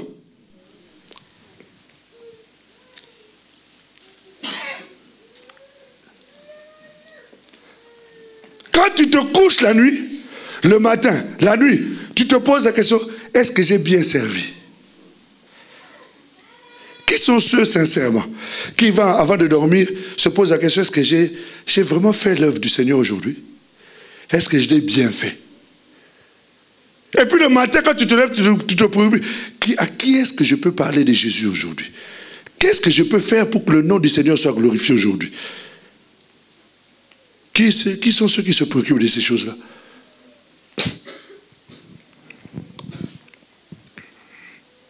Mais le matin, on se préoccupe. Qu'est-ce que je vais faire? Est-ce que je vais aller à l'intérim? Peut-être à l'intérim, là, on m'avait dit qu'il y a tel endroit là-bas, il y a du travail. Je ne dis pas qu'il ne faut pas travailler. Je suis en train de te montrer quelles sont tes priorités à toi.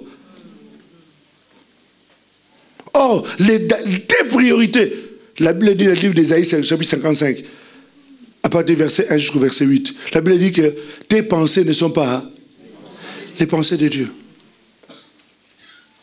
Tu dois adopter les pensées de Dieu. Les pensées de Dieu, c'est le travail du sacrificateur. Qu'est-ce que je veux faire pour que le roi soit glorifié?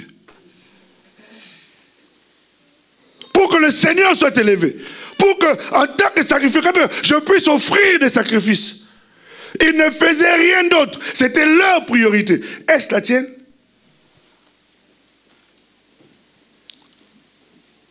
Votre silence est en train de m'inquiéter. Alléluia.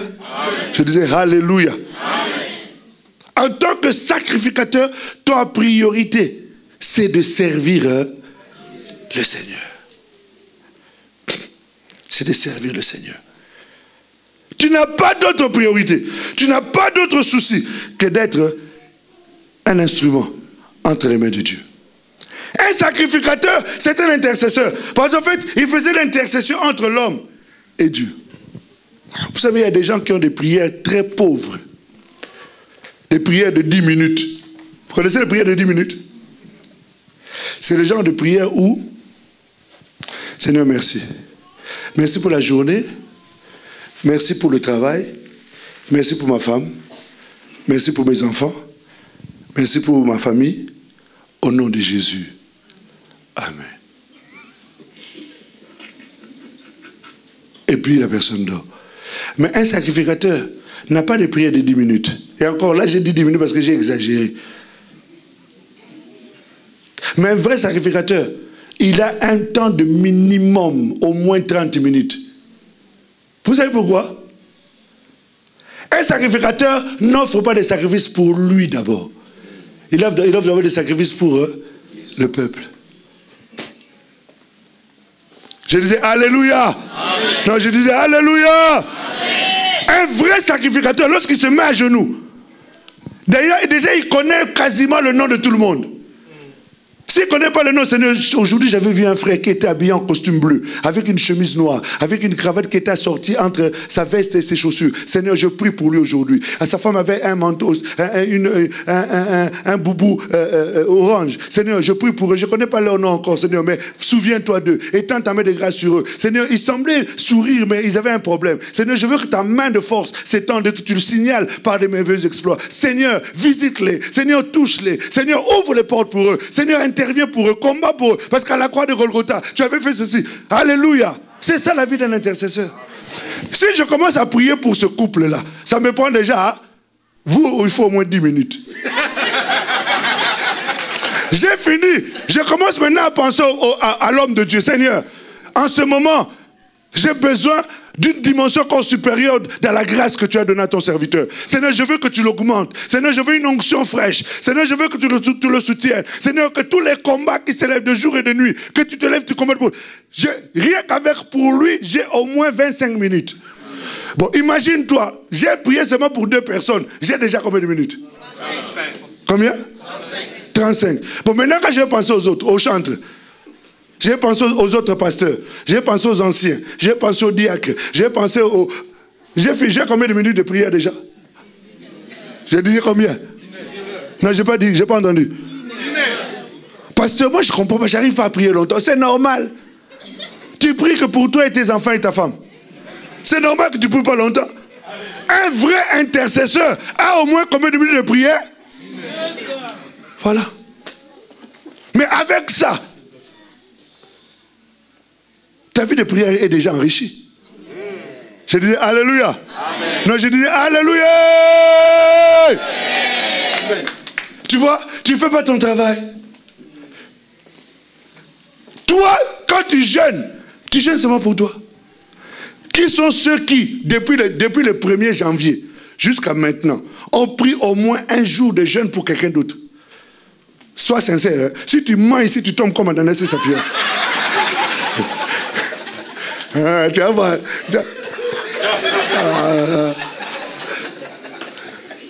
C'est qui? Tu vois? Une seule personne sur une si grande église. Tu vois que servir Dieu, ce n'est pas une priorité. C'est ça le travail d'un sacrificateur. Le sacrificateur, c'est un intercesseur. Vous savez, normalement, dans les églises, il ne devrait même pas avoir de groupe d'intercesseurs. Oh, ça, c'est le groupe d'intercesseurs. Non, nous sommes tous des sacrificateurs, donc nous sommes tous aussi, par voie de conséquence, quoi? Intercesseurs.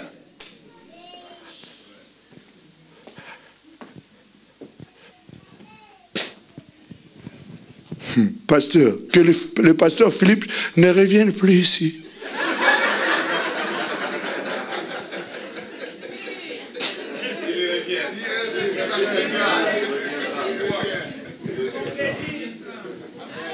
Alléluia.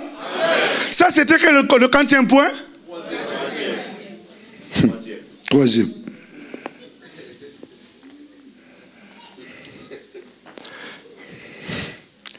Quatrième point.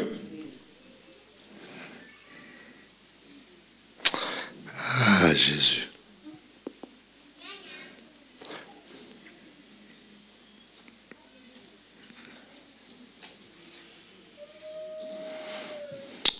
Le quatrième point, c'est que servir Dieu est un commandement.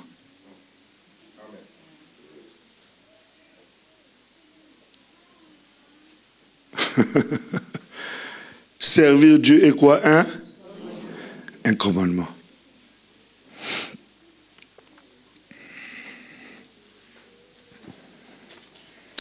Dans le livre de Matthieu, chapitre 28, verset 19 à 20, tu écris. Éphésiens, chapitre 3, verset 8 à 12, tu écris. Matthieu, chapitre 8, verset 5, tu écris. 8, 5, 2 Timothée 2, verset 3 à 4, tu écris.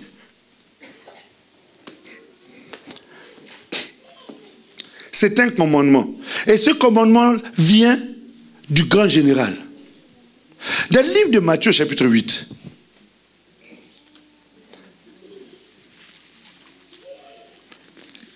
on interpelle Jésus.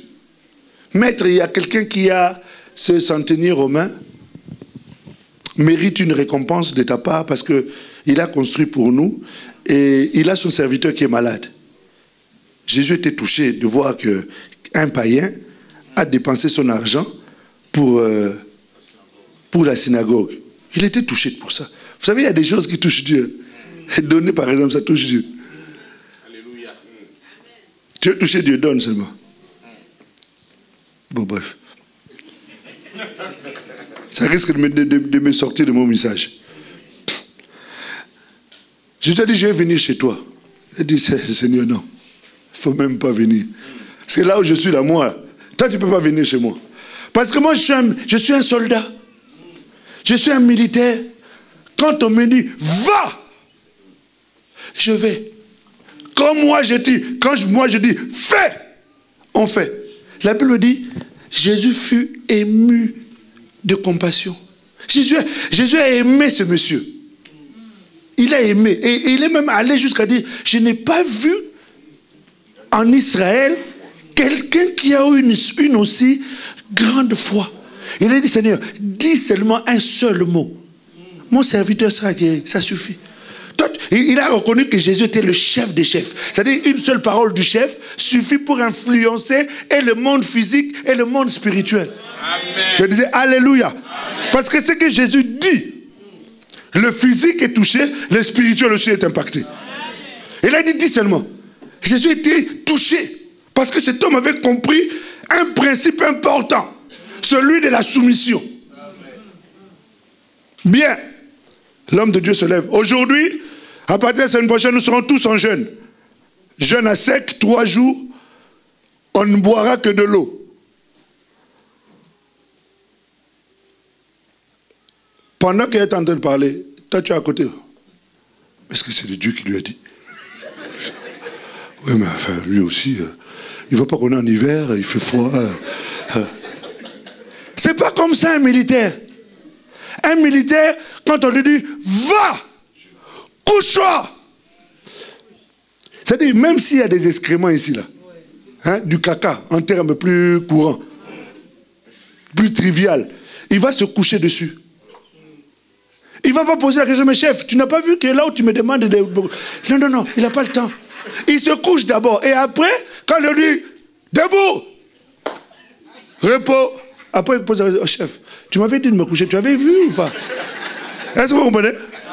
L'obéissance d'abord, les questions après. Alléluia. C'est la logique du royaume. Quand l'homme de Dieu dit, tous à gauche. Non, c'est par là. À gauche, tout le monde tourne à gauche. C'est-à-dire, il n'y a personne qui regarde à droite. Est-ce que nous le comprenons? Ça, c'est l'armée du Seigneur. La Bible dit dans le 2e livre de Timothée, chapitre 2, verset 1 à 3, le verset que je vous ai donné 2 à 4. La Bible dit que nous sommes enrôlés dans l'armée. Alléluia. Amen. Et le chef de l'armée ici, dans cette église, c'est lui. Amen. Quand le chef dit, à gauche toute, tu n'as même pas le temps de poser la question, mais à gauche, là, mais il y a des ravins. C'est à gauche. Il sait comment vous allez vous retrouver en bas. Alléluia. À la maison aussi, il y a un chef. Il y a aussi un chef à la maison. Maman, Toumba, quand le chef a dit, le chef a parlé, on doit obéir au chef. Il y a la seule qui me regarde avec des yeux comme ça. C'est le chef, malgré tout. C'est un commandement. Servir Dieu n'est pas une option. Servir Dieu, ce n'est pas un choix. Servir Dieu, ce n'est pas quand je veux ou si je veux. Non. C'est une obligation, c'est un ordre. C'est le chef de l'armée qui a donné l'ordre. La Bible dit, on l'appelle l'Éternel des armées. Et quand il a donné l'ordre, tu es dans l'obligation d'obéir. Donc, servir devient quoi? Une obligation. Alléluia. Amen. Je disais Alléluia. Amen. Vous savez, dans l'armée, la promotion, on ne le donne pas à ceux qui parlent bien. La promotion, on ne donne pas à ceux qui sont amis du chef. La promotion, on donne à ceux qui obéissent. Alléluia. Amen. Je disais Alléluia. Amen. Vous savez, regarde. Qui était le disciple que Jésus aimait le plus? Jean. Pardon? Jean. Est-ce que vous êtes sûr? Oui. Pourquoi? Non, pourquoi? Toi qui me regardes, pourquoi Jésus aimait pour Jean? Je ne sais pas. Tu es qui, ambassadrice, non? Hein? Tu devrais savoir ces choses-là. Bon, excuse-moi, hein, je t'ai affiché un peu. Pourquoi? Jésus aimait Jean. Mais regardez, quand il a s'agi de donner une promotion, à qui il a donné ça? Pardon? À Pierre. À qui? À Pierre. Vous savez pourquoi? Parce que Pierre, c'était le plus obéissant, le plus téméraire de tous les autres. Prêt à agir quand il faut. Seigneur, moi je mourrai avec toi.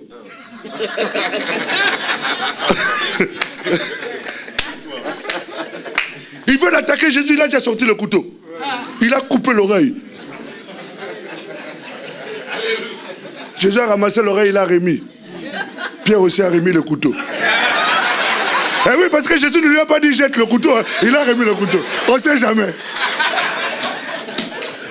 Alléluia. Non, je disais Alléluia. On ne donne pas. Quand on est en train de dire, bon, tel frère, il va avoir telle responsabilité. Pourquoi? Ça fait à peine quelque temps qu'il vient d'arriver à l'église. Il n'a même pas le même ancienneté que moi. Il a ceci. Tais-toi, tu n'obéis à rien, toi. On va te donner des responsabilités. Pourquoi? À chaque fois qu'on te donne un ordre, tu as toujours quelque chose à dire. Oh non, mais je pense que, moi aussi, je pense que le Saint-Esprit. Qui? Non, le chef a déjà parlé, c'est que le Saint-Esprit a parlé. J'ai pas entendu. Amen. Non, j'ai pas bien entendu. Amen. Ça doit être un amen de tout le monde. Amen. Celui qui dit pas amen, c'est que c'est un rebelle. Amen. Alléluia. C'est un ordre, c'est un ordre. Servir Dieu doit être une priorité. Pourquoi? Parce que c'est un commandement, un ordre auquel toi, en tant que soldat, tu dois quoi? Obéir. Amen. Yes.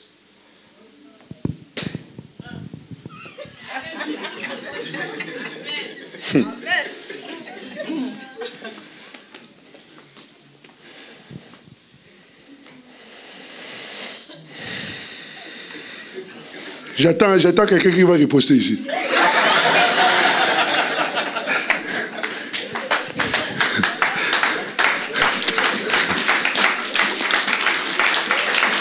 Servir Dieu, c'est une priorité. Les amis, ne blaguons pas. Tu veux la promotion, sois obéissant. Tu veux la promotion, sois soumis. Ce sont ceux qui sont soumis, ceux qui sont obéissants que Dieu récompense. Ne vous trompez pas, frère. Même Dieu fait ça. Alléluia. Amen. Je disais Alléluia. Amen. Eh oui.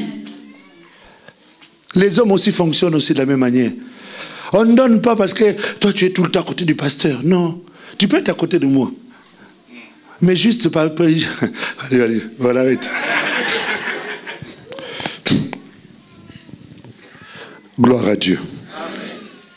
Servir Dieu doit être une priorité. Servir Dieu doit être une priorité. Nous étions à combien de points là? Vous suivez quand même, hein? Et le 5e point.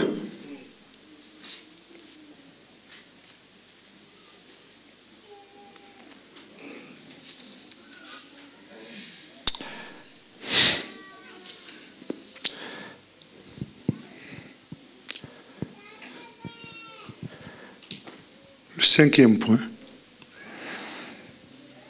c'est que tu es le prolongement. Le 5e point, c'est que tu es le prolongement de Dieu sur la terre. Tu es le prolongement de Dieu sur la terre.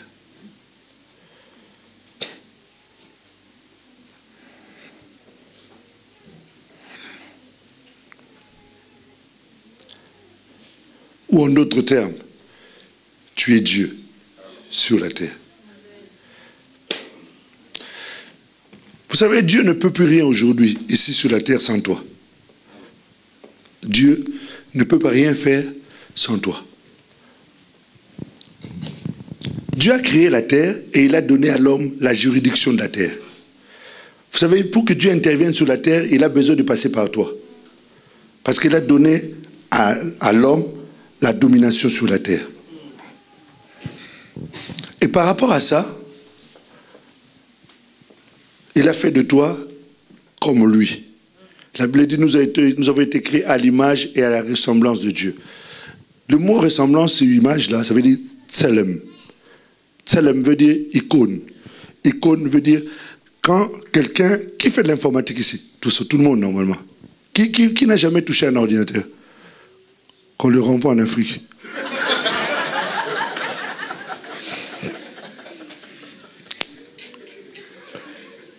Quand quelqu'un utilise l'ordinateur, il a besoin d'entrer dans un programme. Il veut aller sur Google, par exemple. Il clique sur l'icône de Google. OK? Quand il clique sur l'icône de Google, qu'est-ce qu'il apparaît? Google apparaît. Dans Google, tu vas voir les images, des informations, tu peux avoir la musique, tu vas avoir plein de trucs qui concernent Google. Parce qu'on a cliqué sur l'image de Google. Nous sommes créés à l'image et à la ressemblance. C'est ce mot-là, tselem. C'est-à-dire nous sommes des icônes. Si quelqu'un veut connaître le programme de Dieu, il doit cliquer sur nous. Alléluia. Ok? C'est ce que Dieu dit dans Exode chapitre 7 verset 1. Il dit à Moïse, je te fais Dieu devant Pharaon. Alléluia. Amen. Je te fais Dieu devant Pharaon. Dans le livre des Psaumes au chapitre 82, Dieu dit, vous êtes des dieux. Jésus dit dans le livre de Jean chapitre 10, je crois verset 34, il dit, n'est-il pas écrit que vous êtes des dieux? En d'autres termes, on est en train de montrer que Dieu sur la terre, c'est toi.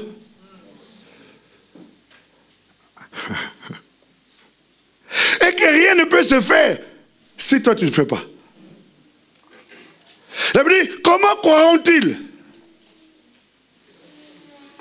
si personne ne parle? Comment parleront-ils si personne n'est envoyé? Vous voyez? Et peut-être que Dieu n'est pas capable de parler à quelqu'un directement. Il est capable. Mais vous voyez, on est en train de montrer que si moi je ne parle pas, Dieu ne parlera pas. On nous dit ceci, la Bible dit, voici les miracles qui accompagnent ceux qui ont cru. Ils imposeront quoi? Et ceux-ci seront... Est-ce que Dieu ne peut pas faire ça lui-même directement? Mais il passe par qui? Par toi. C'est-à-dire, tes mains deviennent les mains de Dieu. Amen. Ta bouche devient la bouche de Dieu. Tes pieds deviennent les pieds de Dieu. C'est-à-dire, pour que Dieu bouge, il faut que toi tu bouges. Amen. Si toi tu ne bouges pas, Dieu ne bouge pas. Amen. Je disais Alléluia. Amen. Non, je disais vraiment Alléluia. Amen. Écoute. Jésus est en train de parler avec Pierre. Il dit à Pierre, bon, en fait, qu'est-ce que les gens disent que moi je suis? Oh, t'es Jean-Baptiste, t'es ceci, t'es Élie. Et puis Pierre dit, oh, non. Et puis il leur pose, et vous dites quoi, dis-moi? Quand quelqu'un vient te dire, pasteur, on m'a dit ceci sur toi. Et toi-même, dans tout ça, toi, tu as dit quoi? Parce que lui, il dit pas ce que lui, il a dit. Il vient dire ce que les autres ont dit. Pose-lui la question, bon, quand ils ont dit ça, toi, tu as dit quoi? Tu as vu, bon, moi, je ne peux pas trop en parler. Maintenant, va demander à ceux pour qui il a dit qu'ils avaient dit là. Tu vas voir, on va te dire ce que lui, il avait dit. Tu vas être étonné, hein? Tu sais, quand tu as des amis qui viennent te dire ce que les autres ont dit, débarrasse-toi de cette personne-là. Parce que si elle vient raconter ce que les autres ont dit, dis-toi bien que ce que toi aussi tu avais dit, elle ira raconter. Toi, tu as l'impression qu'elle t'aime. Elle ne t'aime pas. Parce que tout ce qu'elle te dit là, quand tu vas l'entendre, tu sais ça va provoquer en toi la colère. Et quand tu vas être en colère, tu vas parler. Et quand tu vas parler sous la colère, tu vas dire n'importe quoi. Parce que la Bible dit que la colère de l'homme n'accomplit pas la justice de Dieu. Alléluia. Amen. Et quand tu vas parler là, tu vas pécher. Et maintenant, quand tu es en colère, tu vas dormir avec cette colère-là. Oh, la Bible dit que le soleil ne se couche pas sous votre colère. De peur que vous donniez accès à qui? Tu vois cette personne qui était à côté de toi, que tu connais comme ton ami. Tu vois comment il amène le diable dans ta vie. Alléluia. Non, c'est mon pote. Il est mon Kati. Quel Kati? Lui là, c'est mon intime. Ce n'est pas ton intime. C'est celui qui ouvre et qui ouvre les portes de Satan dans ta vie. Amen. Ce n'est pas ton intime. Amen. C'est un destructeur. Amen. Débarrasse-toi de lui. Amen. La prochaine fois qu'il t'appelle, tu mets son numéro sur... Ah, tu connais, hein? Vous comprenez pourquoi quand vous l'appelez, vous l'arrivez, hein? Elle met votre numéro sur Régé. Bref.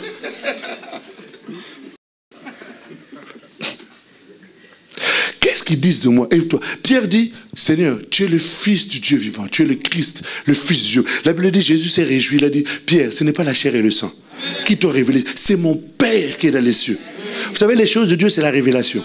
On ne va pas rentrer dans ces détails-là. Bref, quand Pierre a dit ça, Jésus était content. Et Jésus maintenant commence à parler, il dit, Pierre, tu es Pierre. Et sur ce roc, je bâtirai mon église. Les gens ont tordu un peu cette histoire-là, mais enfin bref, Jésus a bâti son église sur le roc, c'est-à-dire sur la révélation de ce que Pierre avait dit. L'apôtre Paul dit, nous avons bâti comme des sages architectes, nous n'avons pas mis un autre fondement, à savoir Christ. Amen. Alléluia. Amen. Et donc, sur ça, et puis Jésus lui dit maintenant, Jésus commence à lui parler, il dit, je te donnerai les clés du royaume. Ce que tu délieras sur la terre, et ce que tu lieras sur la terre, en d'autres termes, Jésus était en train de dire quelque chose de fondamental, que désormais, le centre de commandement a changé. Le centre de commandement, ce n'est plus le ciel. Le ciel obéit à ce que la terre dit. Amen. Dis à ton voisin, quel pouvoir! Le ciel n'agit plus. Le ciel attend que toi, tu décides. Quand toi, tu as décidé ici, le ciel aussi décide de la même manière. Amen.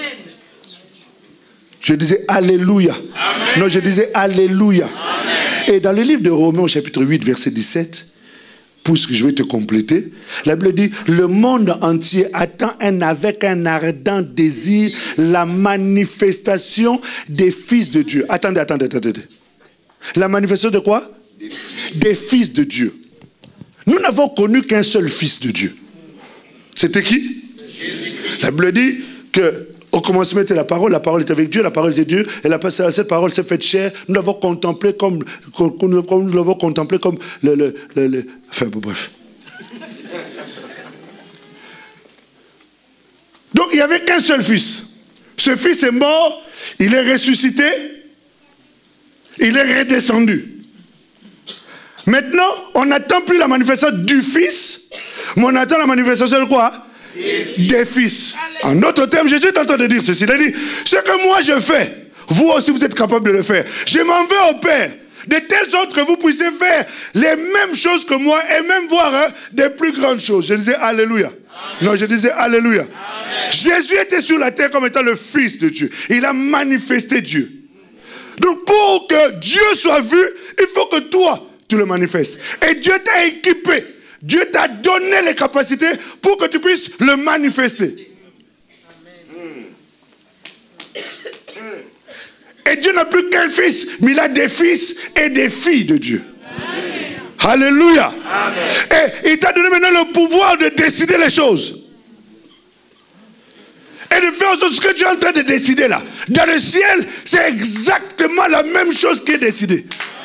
Dieu obéit à ta voix. Je disais Alléluia. Amen. Dieu obéit à ta voix. Oh, Dieu n'obéit pas à la voix de l'homme. Curieusement, le jour où Dieu s'est arrêté, Josué s'est arrêté, il a dit à la montagne, au soleil, arrête-toi. La Bible dit pour la première fois, Dieu a écouté la voix d'un homme. Pour la première fois. pour la première fois. Pourquoi? Parce que Josué avait agi comme Dieu sur la terre. Est-ce que tu me saisis bien? Amen. Est-ce que tu me saisis bien? C'est-à-dire, là où tu es là, tu te minimises, tu te négliges sans savoir qui tu es réellement. Alléluia! Amen. Il y a des choses, vous savez, normalement, dans les églises, le pasteur ne devrait même plus se soucier de vous imposer les mains. S'il impose les mains à quelqu'un, c'est que c'est vraiment un cas particulier. Pourquoi? Parce que vous avez tous, autant que vous êtes là, la capacité de changer les choses dans vos vies, sans avoir l'aide de qui que ce soit. Amen. Si toi tu peux décider les choses, et le ciel le décide aussi, c'est que ce que tu dis, quel que soit par rapport à ta situation, tu peux dire aussi des choses, et le ciel aussi est dans l'obligation de faire ce que toi tu as dit. Je disais alléluia. Jésus dit, si tu dis à cette montagne, ôte-toi, et tu ne doutes pas, tu verras ça, ces choses-là s'accomplir. Pourquoi? Parce que quand tu dis, et que tu as la foi de Dieu, ces choses-là commencent à se faire comme si c'était Dieu lui-même qui avait parlé. Regarde. Quand ils sont arrivés sur la terre, ils ont tellement manifesté Dieu que la Bible dit, on a pris les animaux, on a commencé à les dépecer, on voulait les offrir en holocauste. Parce qu'on a dit, des dieux sous forme humaine sont descendus sur la terre.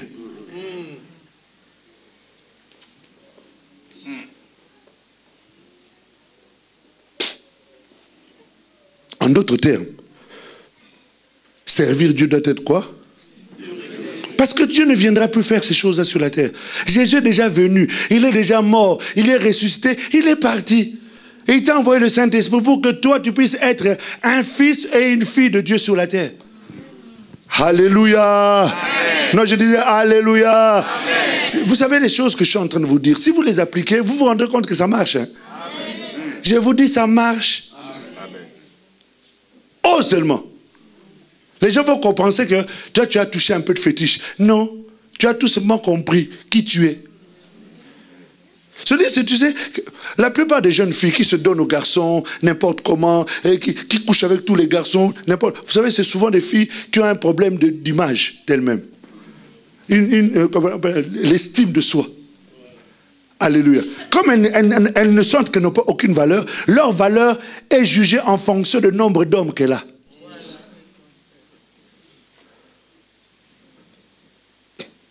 Mais quand quelqu'un a compris sa valeur, vous savez, pour avoir ma femme là, j'ai souffert. Hein? Parce qu'elle savait qui elle était. Vous savez, quand on t'a facilement là, elle, là, tu vas la voir, vas-y. Même les copains, ils envoient même ses copains pour venir te tester. Je t'avais dit, vas-y, tu vas voir. Mais tu dis pas que c'est moi. Hein? Et puis quand il se retrouve, il dit, t'as vu? Je t'avais dit non.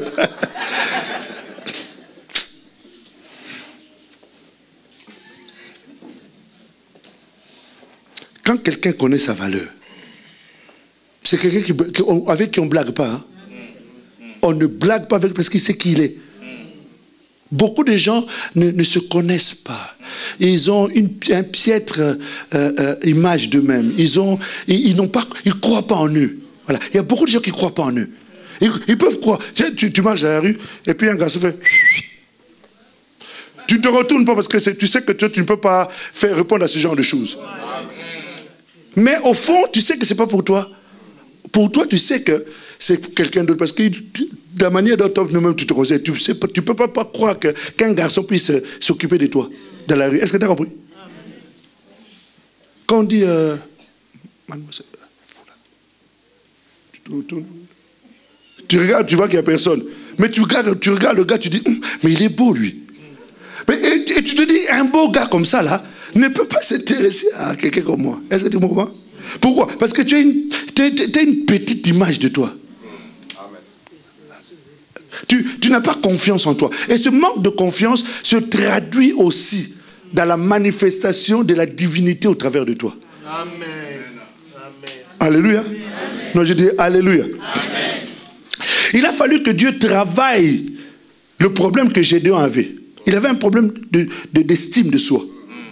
Il avait un problème d'image de lui-même.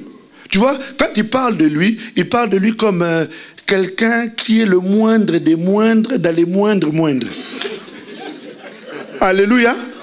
D'ailleurs, quand tu l'as appelé vaillant héros, certainement, il a dit, mais pourquoi tu m'appelles comme ça? C'est-à-dire, là où je te dis, là, tu es Dieu. Tu peux faire ceci. Tu entends, là, toi-même dans ton cœur, tu dis, lui aussi, s'il savait qui je suis, il ne pourrait pas me parler comme ça. Pasteur, il faut me dire, hein, parce que là où je suis, là, on peut finir au kit à 16h.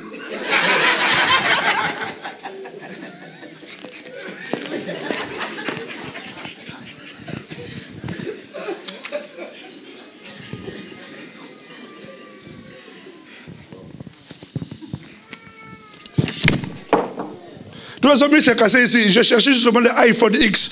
Casse-toi. Comme ça, on va m'acheter un nouveau ici, là.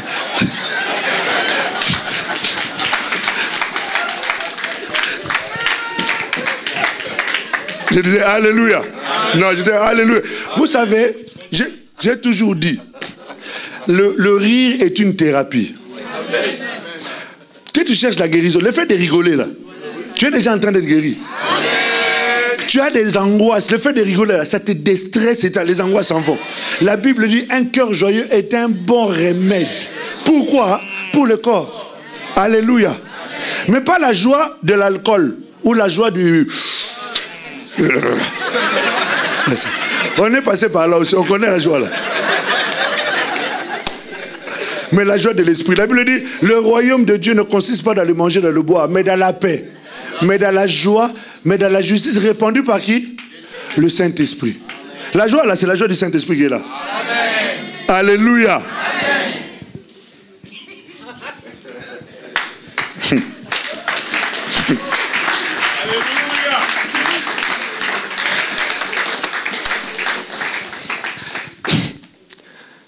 On a vu combien de points? 5.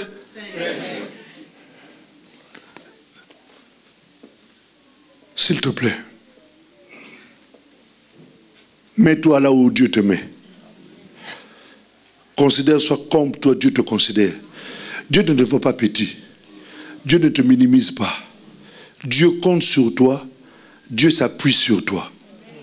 La Bible dit, Jésus est la tête. Et nous sommes quoi? Le corps, le membre. À moins d'être, je ne sais pas, mais le corps fonctionne en fonction de quoi? Avant que le bras ne puisse agir, même si tu n'as pas l'impression, l'ordre vient de la tête. Mais il y a certaines habitudes qui sont tellement normales, quand tu marches, tu oublies que c'est la tête qui décide que tu marches. Mais le jour où ta tête va commencer à ne plus marcher, tu vas te rendre compte que le bras là, pour le lever, ça devient toute une histoire. Et pourtant, d'une manière motrice. Hein? Le français aussi par moment. Tu as la possibilité. Tu n'as pas de problème de... Mais comme la tête n'a pas donné l'ordre, le bras non plus ne réagit pas. Je disais Alléluia. Amen. Jésus est la tête. Ok? Et nous sommes quoi? Le corps. Donc, d'où vient l'ordre? De la tête. Maintenant, on nous dit dans 1 Corinthiens chapitre 12, dans le livre de Romains au chapitre 12, on nous dit que chacun pour sa part, nous avons un rôle à jouer. Il y a de ceux qui sont l'oreille, d'autres le nez, et ainsi de suite. Mais tout ça, c'est la tête qui donne l'ordre. Je disais Alléluia. Amen. Non, j'étais en train de dire Alléluia. Amen. Je pose la question. Quel est le membre de ton corps ou la partie de ton corps qui ne fait strictement rien? De ce que tu connais à l'extérieur, parce qu'à l'intérieur c'est un peu difficile. Si tu fais bien attention, tu verras que tout a un rôle. Moi, quand je vais chez le coiffeur, je le vois en train de me couper les moustaches. Non, pas les moustaches. Tu sais, il y a des poils dans le nez. Il me coupe, je dis, s'il te plaît, ne coupe pas tout, parce que c'est utile. Pour la poussière. Ah oui, oui. Tu rigoles, hein? C'est vrai, c'est utile. C'est-à-dire, il n'y a rien dans ton corps qui soit inutile. Je disais, Alléluia. Amen. Donc, tout a une fonction, a une utilité. Maintenant, toi, tu es, la Bible dit dans le livre de 1 Corinthiens chapitre 12, que Dieu place dans le corps tous ceux qui croient en lui. Il les place dans le corps. Donc là où toi tu es, à moins que tu ne sois pas né de nouveau. Mais si tu es né de qui sont ceux qui sont nés de nouveau? Lève la main. Qui sont nés de nouveau. Alors, qui sont ceux qui... Parce que tout le monde n'a pas levé la main. Qui sont ceux qui ne sont pas nés de nouveau? Alors, levez la main. Parce que c'est aussi une opportunité pour toi.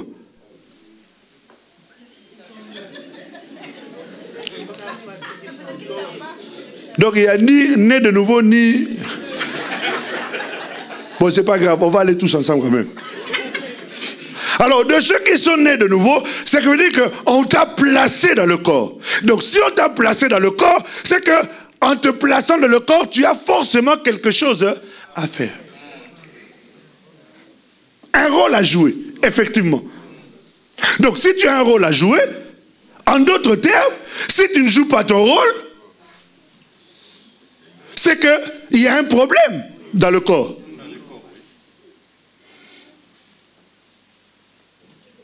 Et s'il y a un problème dans le corps, qu'est-ce que ça fait? Ça handicape le corps.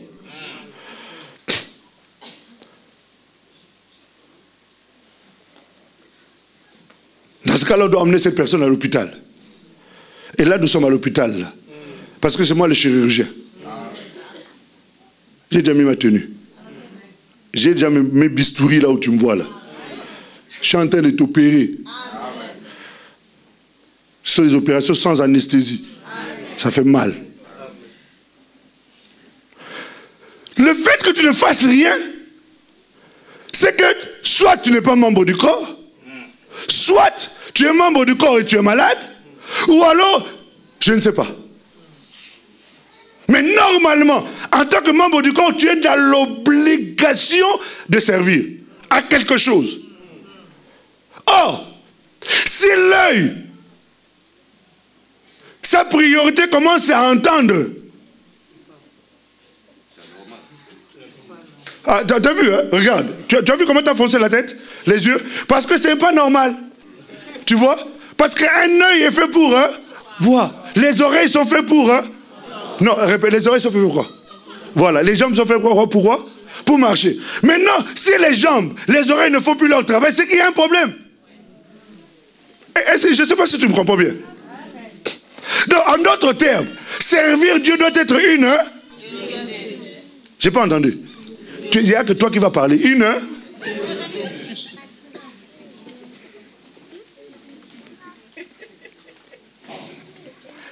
priorité. C'est que si tu es membre du corps et tu ne fais rien, il faut te poser la question. Il y a un souci. Il y a quoi, hein? Il y a un problème. Il y a un problème. Il y a un problème. Un problème qui doit être réglé maintenant.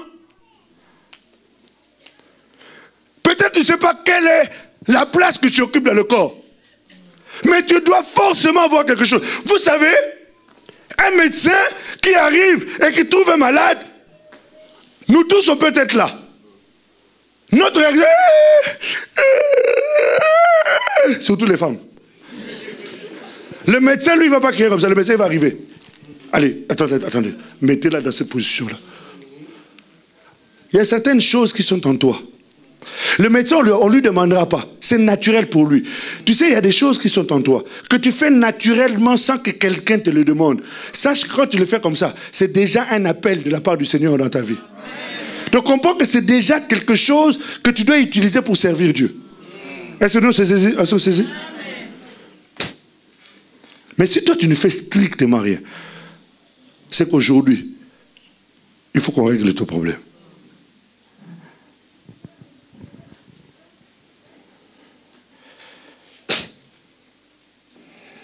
Ou alors, on va faire ce que la Bible dit. Si ton bras est une occasion de chute, on va te couper.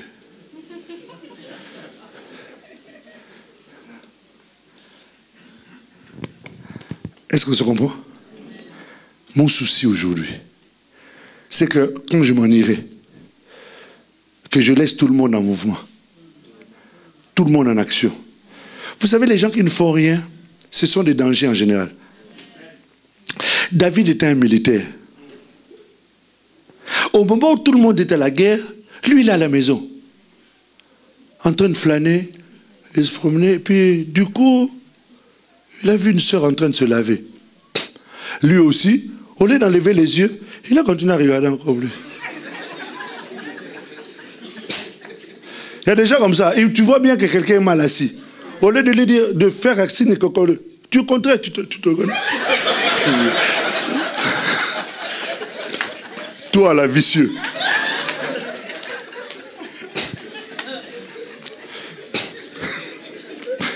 Ah, tu rigoles, hein? Ça te rappelle quelque chose, hein? Ah, au nom de Jésus.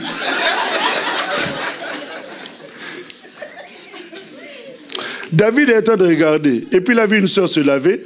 Vous savez pourquoi il était là? Vous savez pourquoi David avait péché? Ça a été une des plus graves erreurs de sa vie. David était un militaire. Pendant que les gens étaient à la guerre, lui, il n'était pas à la guerre. Il était à la maison. Ce n'était pas ça sa place. Sa place était sur le terrain de guerre. Vous savez, beaucoup de gens sont en train de pécher parce qu'ils ne sont pas à leur place. Alléluia. Amen.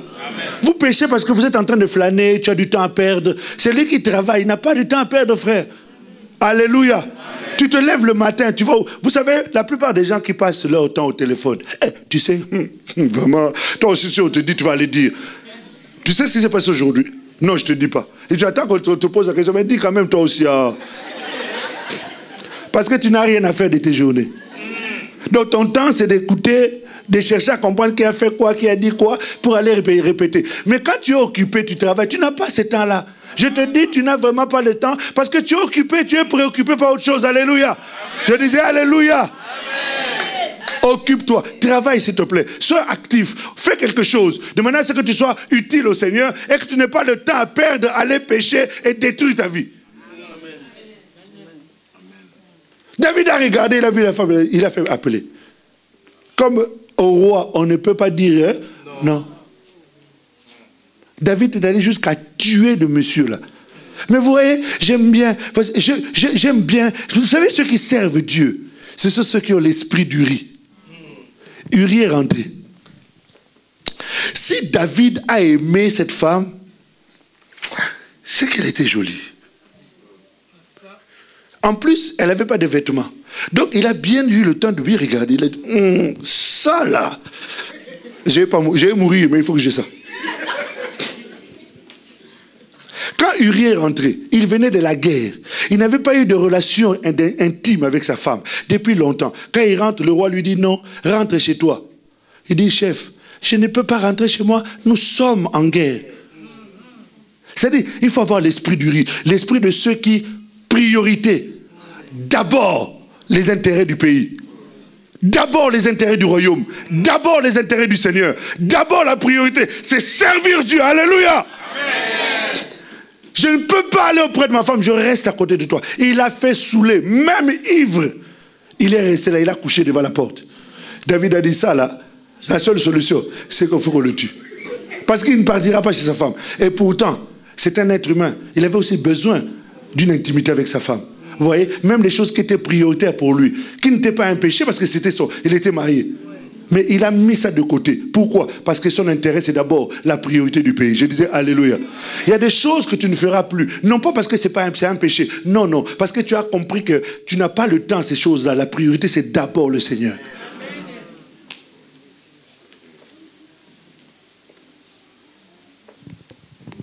On est là? Amen. Servir Dieu doit être quoi? On va se lever, on va prier. Je ne sais pas si tu as compris, mais si tu as compris, c'est ça l'essentiel. On ne dit jamais tout, le reste, Dieu fera grâce.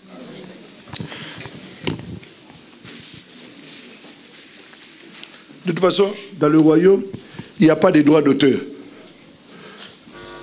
Oh non, ça c'est mon message. Je peux pas. Non, quelqu'un d'autre peut prendre le même message et prêcher. D'ailleurs, je vais laisser les notes. Le pasteur va continuer pour le reste là. Alléluia. Parce que dans le royaume, il faut pas avoir. Oh non, ça c'était le message de. Non, non, non. Je me souviens, pasteur, d'un homme de Dieu.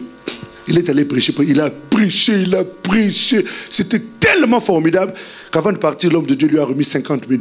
Il a dit non. C'était powerful. Il lui a remis ça, il a pris l'enveloppe, il est parti. Il arrive chez lui à la maison, il a appelé un pasteur. Tu sais que le message que tu avais prêché au mois de novembre, l'année dernière, j'ai été prêcher ça quelque part. Je te dis, ça a été formidable. Je t'envoie 25 000 $. Il a envoyé. L'autre, quand il reçoit 25 000 $, il prend sur son téléphone. Il dit, pasteur, tu sais qu'il y a un message que je t'avais prêché au mois de juillet. J'avais prêché ça au mois de novembre. Au mois de novembre, quelqu'un l'a entendu, il a prêché cela au mois de janvier. Il vient de m'envoyer 25 000 $. Je t'envoie 15 000. Est-ce que vous comprenez ce que je veux dire? Ce que je prêche aujourd'hui, quelqu'un d'autre peut le prendre, aller le prêcher ailleurs. Et celui qui recevra ça là-bas, il peut aussi aller prêcher. La Bible dit, donner à ceux qui sont capables d'aller aussi donner aux autres. Alléluia. Je disais Alléluia. Amen. Maintenant, il sera difficile de vous donner un sujet de prière. Chacun s'est regardé devant le miroir. Chacun s'est regardé devant la parole qui est le miroir. Maintenant, tu as vu sur ton visage qu'il y a des choses qui ne sont pas propres. Il y a des choses qui ne sont pas normales. La Bible dit que nous avons de l'eau, l'eau de la parole. Tu peux prendre ça et commencer à nettoyer ton visage. Commencer à nettoyer les choses qu'il faut nettoyer, parce qu'aujourd'hui, c'est le jour de la prise de décision. Ne regarde pas ton âge, ne regarde pas tes occupations. Si c'était ça, Dieu ne t'aurait pas laissé sur la terre. Il t'a laissé sur la terre pour que tu puisses le servir. Et comprends qu'il n'y a pas d'âge pour servir Dieu. On peut commencer à servir Dieu à n'importe quel âge. Il y a de ceux qui ont commencé à servir Dieu dès leur bas âge. Il est né, on l'a confié au temple, il a grandi à servir Dieu dans le temple. Même s'il ne comprenait pas tout, mais il a servi quand même le Seigneur dans le temple. Vous comprenez de qui je suis en train de parler? On parle de Samuel là. C'est-à-dire qu'il y a tout âge on peut servir le Seigneur. Maintenant, là où tu es, si tu te rends compte que tu ne faisais strictement rien, toi ton rôle c'était seulement de venir de prier. C'est vrai, c'est venir prier, c'est bien. Le premier d'ailleurs de travail qu'on doit faire, c'est l'adoration. On n'a pas de temps d'entrer dans ces choses-là. Mais ce qui est important, là où nous sommes en train de parler, c'est que tu dois être utile à quelque chose au sein de l'église de Dieu. Là où tu travailles, partout où tu es, tu dois être utile à quelque chose. Pose-toi la question, ferme tes yeux s'il te plaît, et pose-toi la question, à quoi suis-je utile? Si tu trouves que tu n'arrives pas à avoir une réponse, c'est que tu ne fais rien. Et maintenant, ça doit devenir une priorité. Si tu te rends compte que tu ne fais rien, il faut vite venir voir l'homme de Dieu, l'ange de la maison, pour lui dire, pasteur, après avoir écouté ce message, j'aimerais être utile à quelque chose. J'aimerais être utile au Seigneur. Toi, tu peux être, parce qu'on n'a pas abordé le sujet, à quoi on peut servir au Seigneur? Qu'est-ce qu'on peut faire pour servir Dieu? Il y a les services d'entretien. Il y a les services de louange, il y a les services de protocole, il y a l'accueil, il y a les services de finances. Tu peux aussi être un grand donateur au niveau de l'église. Il y a des services d'audiovisuel. Il y a plein de services que toi-même tu peux aussi créer. Les services du social. Tu peux innover en créant un service qui n'existe pas dans l'église. Un service de cours pour les enfants. Tu connais l'anglais. Tu peux prendre les gens, leur donner des cours d'anglais. Tu connais l'informatique. Tu peux enseigner les gens l'informatique. Tu as plein de choses que tu peux créer au sein de l'église pour que tu deviennes utile au Seigneur. Parce que les talents naturels que Dieu nous donne sont aussi utiles pour faire avancer le royaume. Alléluia. Chacun va prier le Seigneur. Élevons nos voix. Parle à Dieu en fonction de ta réalité. Tu n'es pas obligé de crier. Parce qu'en général, quand on se remet en cause, on ne crie pas. On ne veut pas que les autres entendent ce qu'on va dire. Parle à Dieu, s'il te plaît. Dis-lui quelque chose. Dis-lui, Seigneur, moi je ne fais strictement rien. Je viens seulement, je finis la prière, je rentre chez moi. Parce que j'ai des enfants, parce que j'ai un travail qui me prend du temps, parce que ceci, cela. Mais Seigneur, c'est toi qui m'as donné ces enfants. C'est toi qui m'as donné le mariage. C'est toi qui m'as donné ce travail. Et si tu te rends compte que le travail devient vraiment un obstacle, tu peux aussi prier le Seigneur. Seigneur, donne-moi un autre travail pour que je puisse avoir du temps pour toi. Élève ta voix, s'il te plaît. Prie le Seigneur, prie le Seigneur. Prie le Seigneur, parle au Seigneur.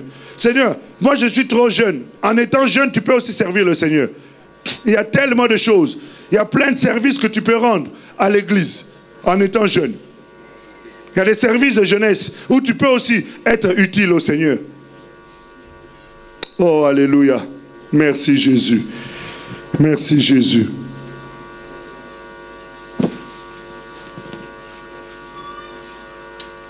Dieu mon Père, le Père de mon Seigneur, on élève tous nos mains. Dieu mon Père, le Père de mon Seigneur Jésus, le Dieu élevant dignité en sainteté, sa majesté suprême autorité. Mon âme loue, exalte et célèbre ton nom, Père, pour ces quelques instants que tu nous as accordés, de pouvoir nous entretenir autour de ce sujet, servir Dieu, une priorité. Nous avons vu 5 points qui nous montrent que ce sont des priorités pour ces personnes-là. Et si tu nous as identifiés comme étant, Seigneur Dieu de gloire, des ambassadeurs, comme étant des sacrificateurs, comme étant des dieux sur la terre, Seigneur, comme étant, éternel Dieu des armées, Père Céleste, le prolongement de ta main sur la terre, Seigneur Dieu de gloire, comme étant des gens qui doivent travailler dans l'urgence, Seigneur Dieu, nous avons compris que jusque-là, nous n'étions plus en train de bouger. Nous étions statiques, enfermés, sclérosés, Seigneur Dieu de gloire, dans notre position. Mais nous avons compris qu'à partir d'aujourd'hui, nous devons nous lever, nous devons nous mettre en mouvement. Parce que tu es un Dieu qui bouge, qui est un Dieu qui agit, qui est un Dieu qui opère, qui travaille. Mais ces choses ne se font plus, ne se réalisent plus. Seigneur, même l'évangélisation, plus personne ne fait de l'évangélisation parce que, Seigneur Dieu, c'est comme si c'était démodé, alors que c'est ta priorité en ce temps de la fin. Je prie, Seigneur, que tu puisses lever ton peuple, parce que la Bible déclare que cette bonne nouvelle du royaume doit être annoncée à toute la création. Alors viendra la fin. La Bible déclare dans le livre de Romains, chapitre 11, 25, Seigneur, qu'il faut que le dernier des païens entre. Mais comment ce dernier entrera s'il n'y a personne qui va le chercher? Seigneur, fais en sorte que chacun de nous puisse se lever, parler de toi, partout où il se trouve, non seulement dans ses paroles, mais au travers de son attitude, de son comportement éternel. Je prie, Seigneur éternel Dieu, que le Saint-Esprit puisse faire cette œuvre, Seigneur, dans le cœur, dans la vie de chaque personne en ces lieux. Laisse qu'éternel Dieu des armées, que dans les jours à venir, que cette assemblée se lève et se mette en mouvement, Seigneur, un mouvement qui va embraser cette ville, un mouvement, Seigneur, qui va affecter, Seigneur Dieu de gloire, le cours de la vie de cette assemblée. Un mouvement qui va, Seigneur Dieu, puisse à l'entour de cette ville, parce que tu les as ces lieux pour qu'ils puissent être dans la lumière, Seigneur.